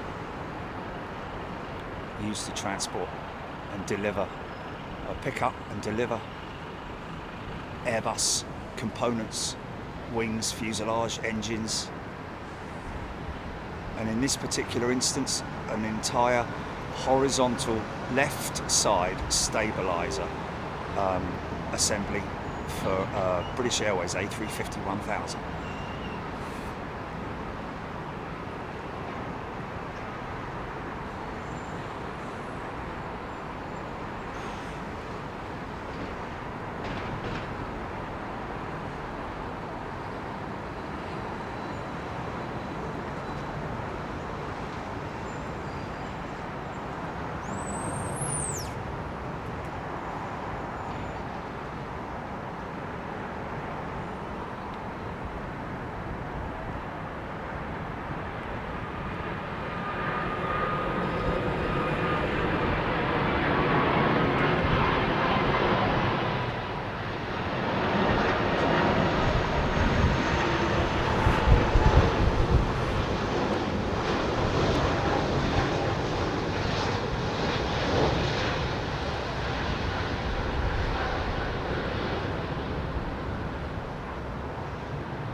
Thanks Nanato, gifting a channel membership. Thank you everybody. Wow, look at that. What a crazy sight to see. See the horizontal stabilizers on the each end of the the vertical stabilizers on the end of the horizontal stabilizers. Her tiny little tail as well. And that is the reason those stabilizers are there to control the stability of the aircraft, because she's got a very small tail, a bit like the MD-11 and the DC-10 from back in the day. With its now she's got winkies this side. Looks. So now you can see where the mouth is there, folks. Now you see where the flight deck is. That'll become more apparent as she gets closer. Backyard life, expecting there to be more than 2 engines.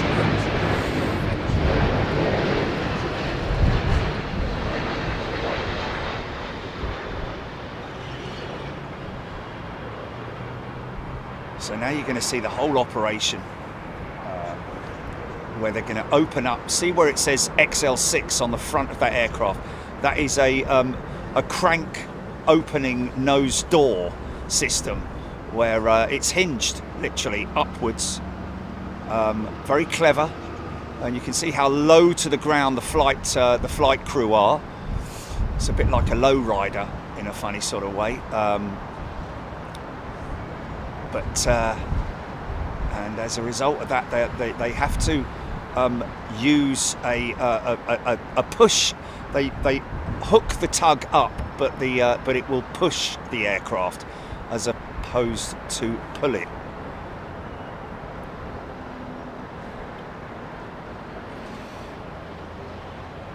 So it may be a couple of because these guys are unfamiliar. They will have been given instructions by the ground controllers. Follow me, that vehicle. I think it's a follow me vehicle.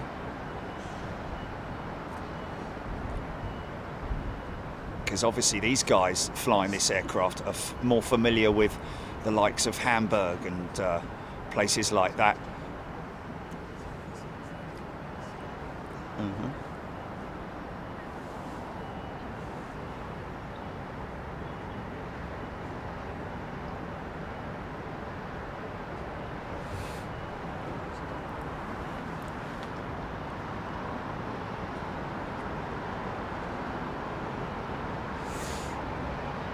Okay, we're hearing, completely separate to this, folks, we're hearing of a Boeing 767, United Boeing 7... Is it United, yeah? Yeah, 767-300 that is having some technical difficulties. Not sure what just yet. She's pulled out of the approach twice, is that right?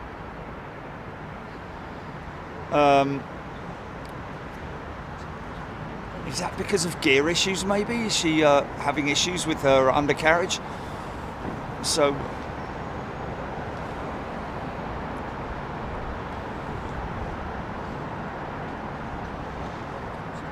Maulik Shah, the last produced XL indeed. This is XL number 6.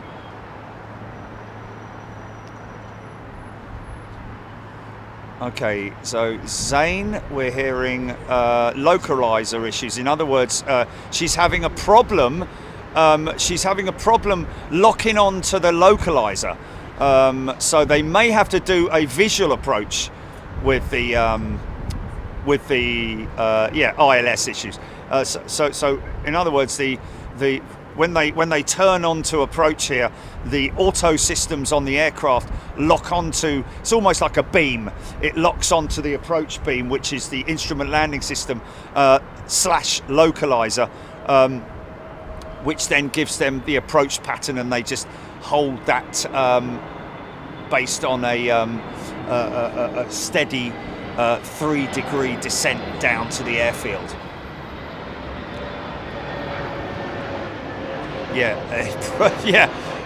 Oliver Femi saying that the American pilot, well, there's no American pilot in that 777 Oliver Femi because that's on tow. But I can imagine many people taking the opportunity, like all of this lot down here. Look at all these guys down here, man.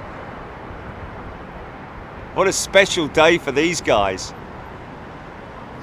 Yeah, yeah.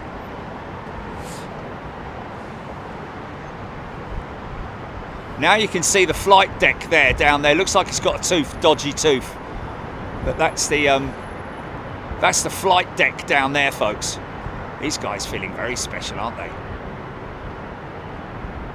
And you can just about see that where the door opens up there. So it's above the flight deck. Now you can see what I'm talking about when I talk about the difficulty in offloading. But I'm imagining that there is probably a rail system that they're going to use here.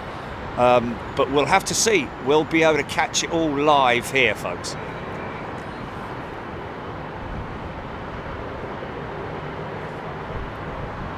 Ben, negative, Ben. These are Airbus. Well, yes, may find that these pilots have joined Airbus after flying for an operator and are familiar with London Heathrow potentially. Now you can see the vertical stabilizer, the tail there, folks. See how little of it is in the airflow, so to speak, which is the reason why they have those huge, great big vertical stabilizers on the end of the horizontal stabilizers. There's also those big fins underneath there. You can see they're vortex generators, those big fins below the stabilizers.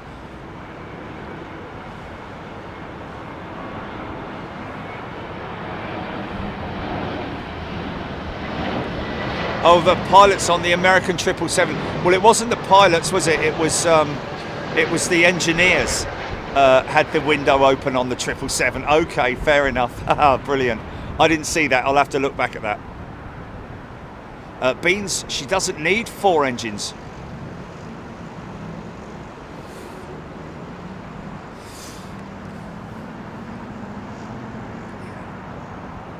Now, at some point here, they will, because this is a disused part of the airfield right now, because later on we will see this aircraft taxi out and depart from this very position, folks, which will be also a fantastic sight to see, because you'll see us head on. Robert Kelly, looks like United 146 is on finals. This is a dream, right? Okay.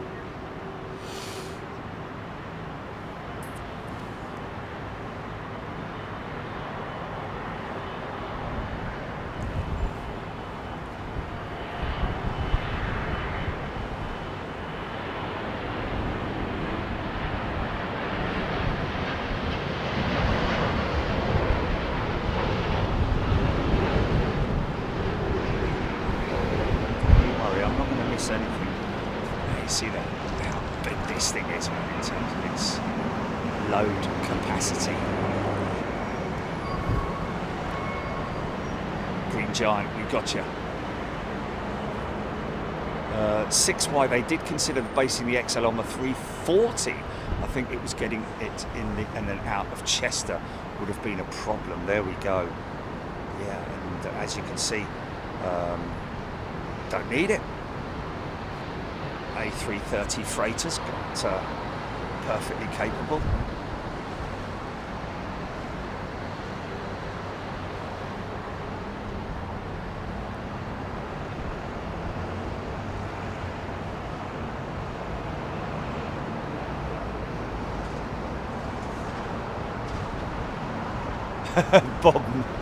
Bob Mean Street, yeah.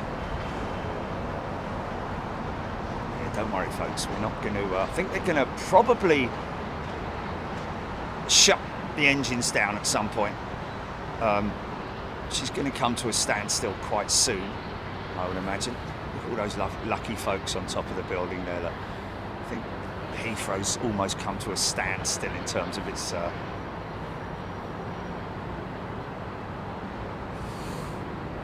we have been waiting for this day for months, haven't we? Yeah, this guy's fine. He's doing a visual, I think.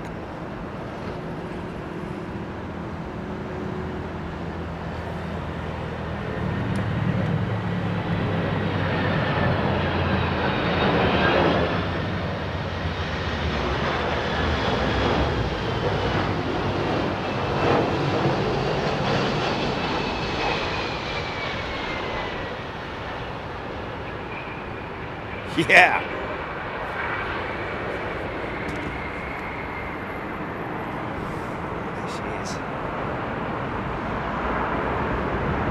Stop the aircraft.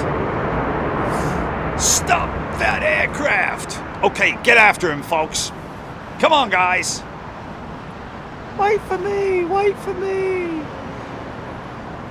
He's just come off his T-brake. Hurry up, if I can get up there quickly, I might be able to get him. What about me? What about me? I've got something to do.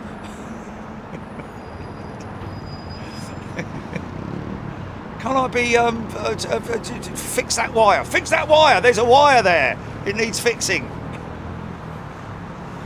Look, I just noticed it. No, mate, you can't do it. Oh, all right then. Oh, okay. Oh no, hold on a minute. There's another wire over there. Look.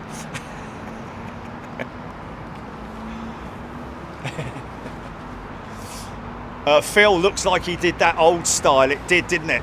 Here he comes. Look. Here you go, mate. All down to you now, son. Oh, he's a bit nervous, isn't he? Don't get nervous, mate. No time to get nervous now, me old son.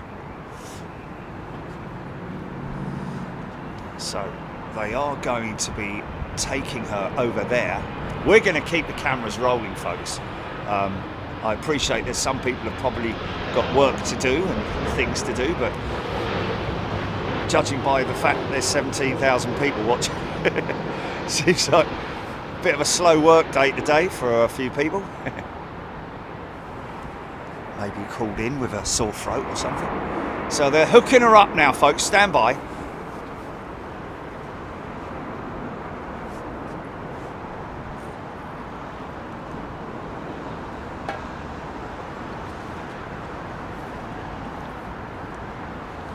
Liam, is it?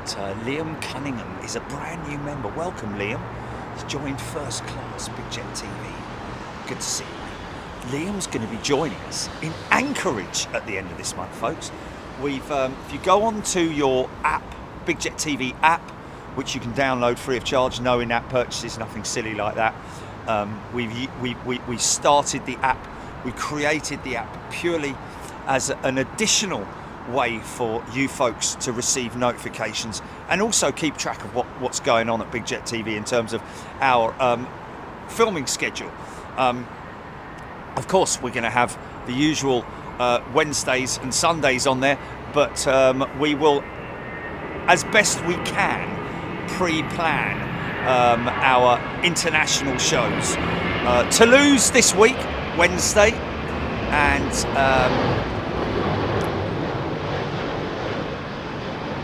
Anchorage at the end of the month, so quite a busy one.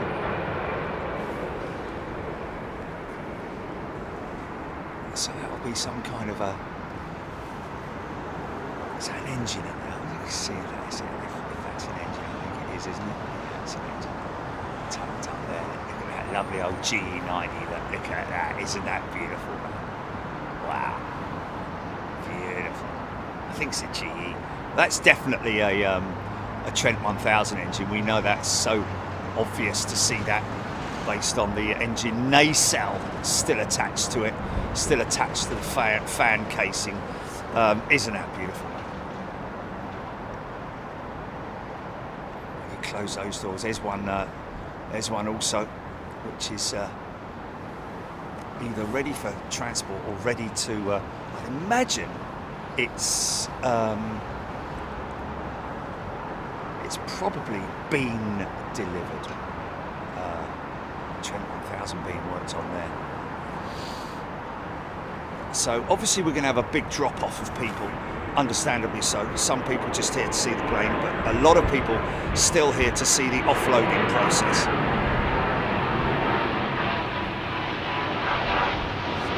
Sven, great to see this moment. Beluga XL6 arriving today. Big thanks to Big Jet TV from Sven. Sven, it's our absolute pleasure. Well, one thing you've with this channel that you're guaranteed is my passion and commitment and love for aviation of all different parts of the aviation sector. I love my engineering. I love my technology. I love flying. My old man was a pilot. He wasn't a dustman. He didn't wear cool blimey trousers. He wore a very nice captain's suit. But he started off on old aeroplanes, flew the Constellation, flew the Britannia, flew the DC-8, flew the old classic 747s. And I flew with him on the jump seat many times on his DC-8 with IAS, International Aviation Services, back in the old days when we used to fly out of Gap. David Cornelius, what part is being delivered today? David, the horizontal stabilizer, the entire assembly. I know this is a Virgin jet, but basically that part there, that's actually the elevator that you can see drooping down there, but that is attached to the horizontal stab, the stabilizer. So these guys obviously waiting at this stage for, I think they've got that truck there so that they can take it around the back there, where they have got the apparatus, which is like almost like a jig or a rig, made up and ready to remove the stabilizer and then attach the new one. So it's a big job, man. It's a big job removing a stabilizer, and it is not something that you are ever expected to do on an aircraft. You know, the wingtip on the Dreamliner that with Virgin Atlantic that was damaged, fair enough. That's something that we do see from time to time, but very rare that you see a horizontal stabilizer being. Oh, hello, wait a minute, what's going on here? He's off the runway now, isn't he? God, no, that's a bit of a late call there.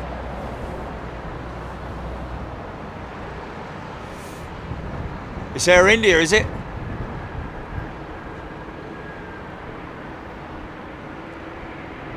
little bit of a blustery old approach, isn't it?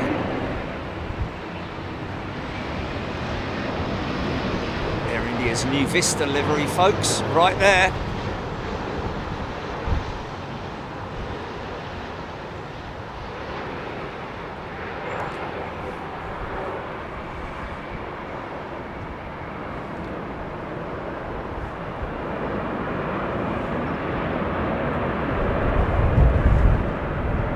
Okay, she is under tow, ladies and gents. You didn't have to wait long.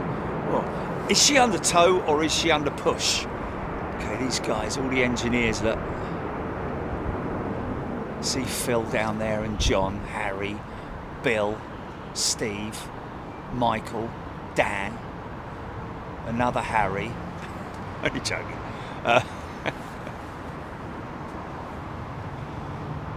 BA Rampy. Time's the departure? BA Rampy, we are expecting around about 5:30 p.m, isn't it, Jilly? It's quite a length, 5:20, very lengthy offload, and we're going to have to keep the cameras rolling. I'm going to have to swap out batteries quite a few times. It's going to be a lengthy old show, isn't it? Because I don't really want to stop filming. I want to get the entire offload. I'm just intrigued. Very nosy. I'm very intrigued to see what procedures they're going to use in terms of apparatus. I know they're using the crane, but it's how they're going to get it out of the because they have a sliding system, much like the interior of most the cabins of most freighters. They will have like a tel-air system, which is rollers and electronically controlled or remotely controlled from the side of the aircraft to maneuver parts in and out. But generally, it's literally slide in, slide out. Okay. Oh, she is being towed. Oh, okay, she is being towed. Fair enough. Extra long tow bar, which somebody mentioned earlier on. So whether that was already in the stores for BA, I don't know.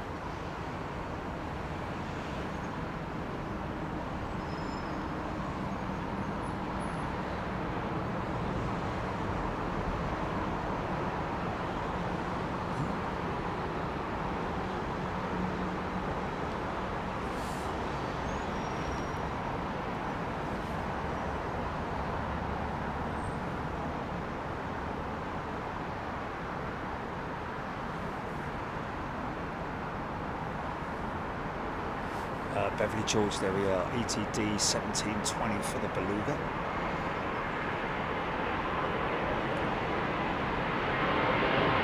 This is a great delivery. because you know, I'm enjoying watching this. Even though I'm filming it, I'm enjoying watching it because it is a very interesting.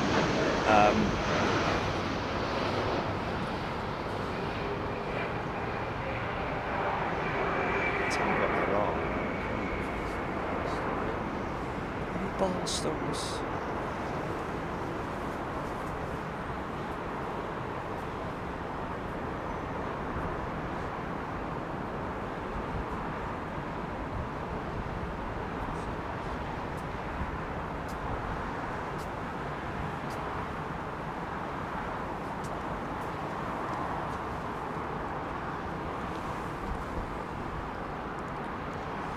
Few new members or returning members. Kuka, is it Kaka or Kuka, is a returning first class member. Liz Holmes is a brand new member. Welcome, Liz. We've got TLS as a brand new premium member.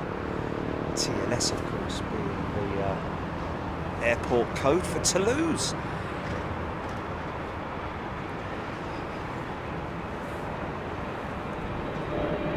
Whole army of technicians waiting for her, yeah.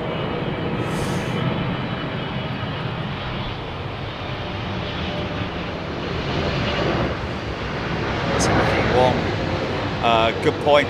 What the air drag coefficient is on this aircraft. What he's talking about there is the drag that huge fuselage. What's that, GP?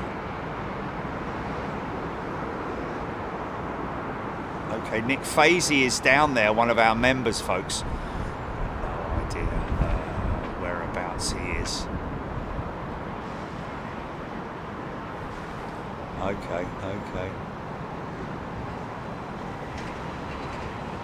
He's going to be in that lineup down there, isn't he? Now photobombed by a ginormous, great big beluga. Yeah, the drag coefficient he's talking about there is the that's why they've had to include those huge, great big stabilizers either side, the vertical stabilizers, to act as additional stabilizing of the aircraft because of the airflow that's been disrupted due to the huge, great big nose on that thing. They've obviously done as much as they can to improve the coefficiency of it. Let's just see if he's down there waving now. Let's see what goes on here. Look. Wherever you are, Nick, I don't know which one you are, mate, but we've got one of our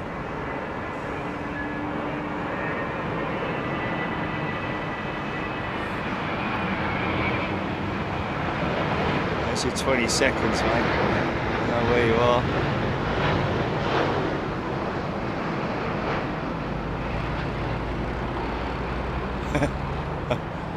No idea. I bet you as soon as I pull away, it's going to wave. Anyway, there we go.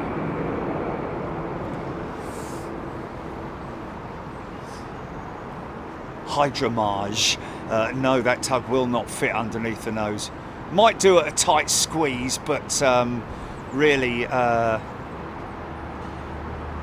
for safety reasons. In fact, looking at it now, has it got a hydraulically operated cab that can go up or down? But if not, it is one of the smaller tugs. In fact, I think it is. But she would, you know, some of the tugs would fit underneath her, but it would be a very tight squeeze, and you don't want to be doing that. Erica Agomar saying thank you for the gifted channel memberships. Thank you. Josh, XL has a ceiling of 320 compared to the higher numbers of the 330-200 it's based off. Okay, so what are we doing now? Is that it? Is she going to stay there?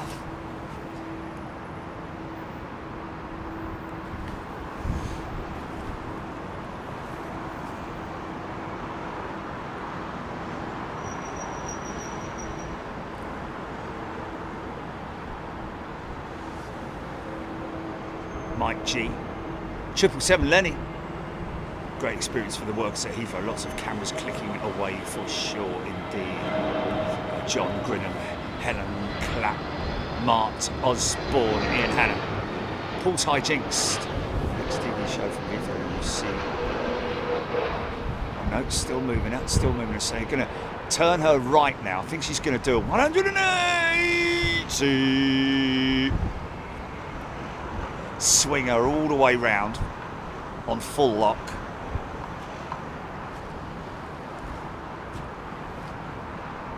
AirAction 2257 Beluga XL operates Mach 0.69 up to 35,000 feet over 2,300 nautical miles instead of the original Beluga's 900 miles. Wow, that's a crazy difference, isn't it? From 900 nautical miles to 2,300 nautical miles. I mean, that's, and it's bigger. Bigger wings, of course. You know, the original Beluga was based off of the the last Beluga was based off of the A300 platform. Much smaller wing, much smaller fuel tanks, smaller capacity. So yeah, wow, that's a big switch. 3 times the range capability. That's insane. Just going to show you this quick, folks.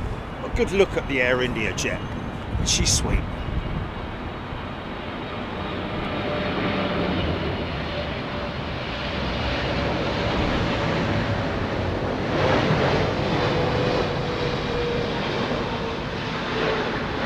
Yeah.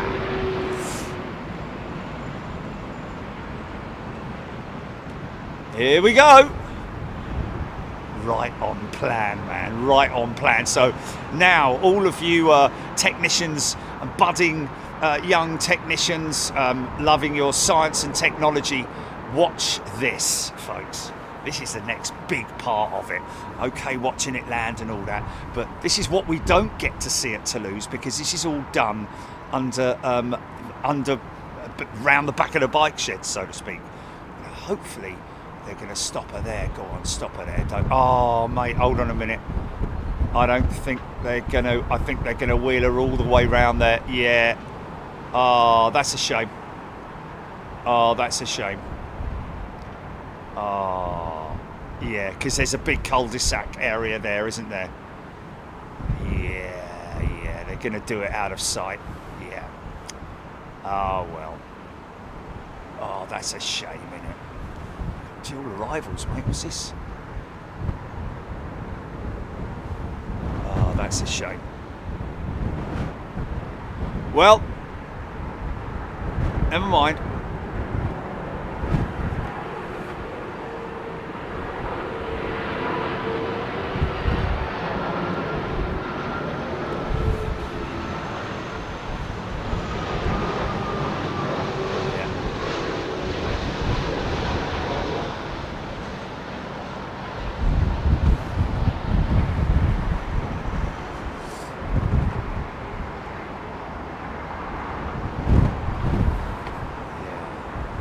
That's a shame, isn't it?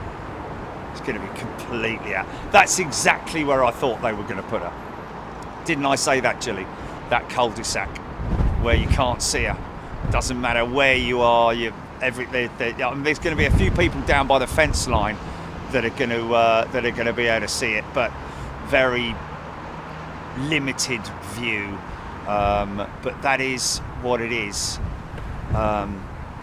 Oh, that's a shame, because I would have loved to have seen the offload. Never mind.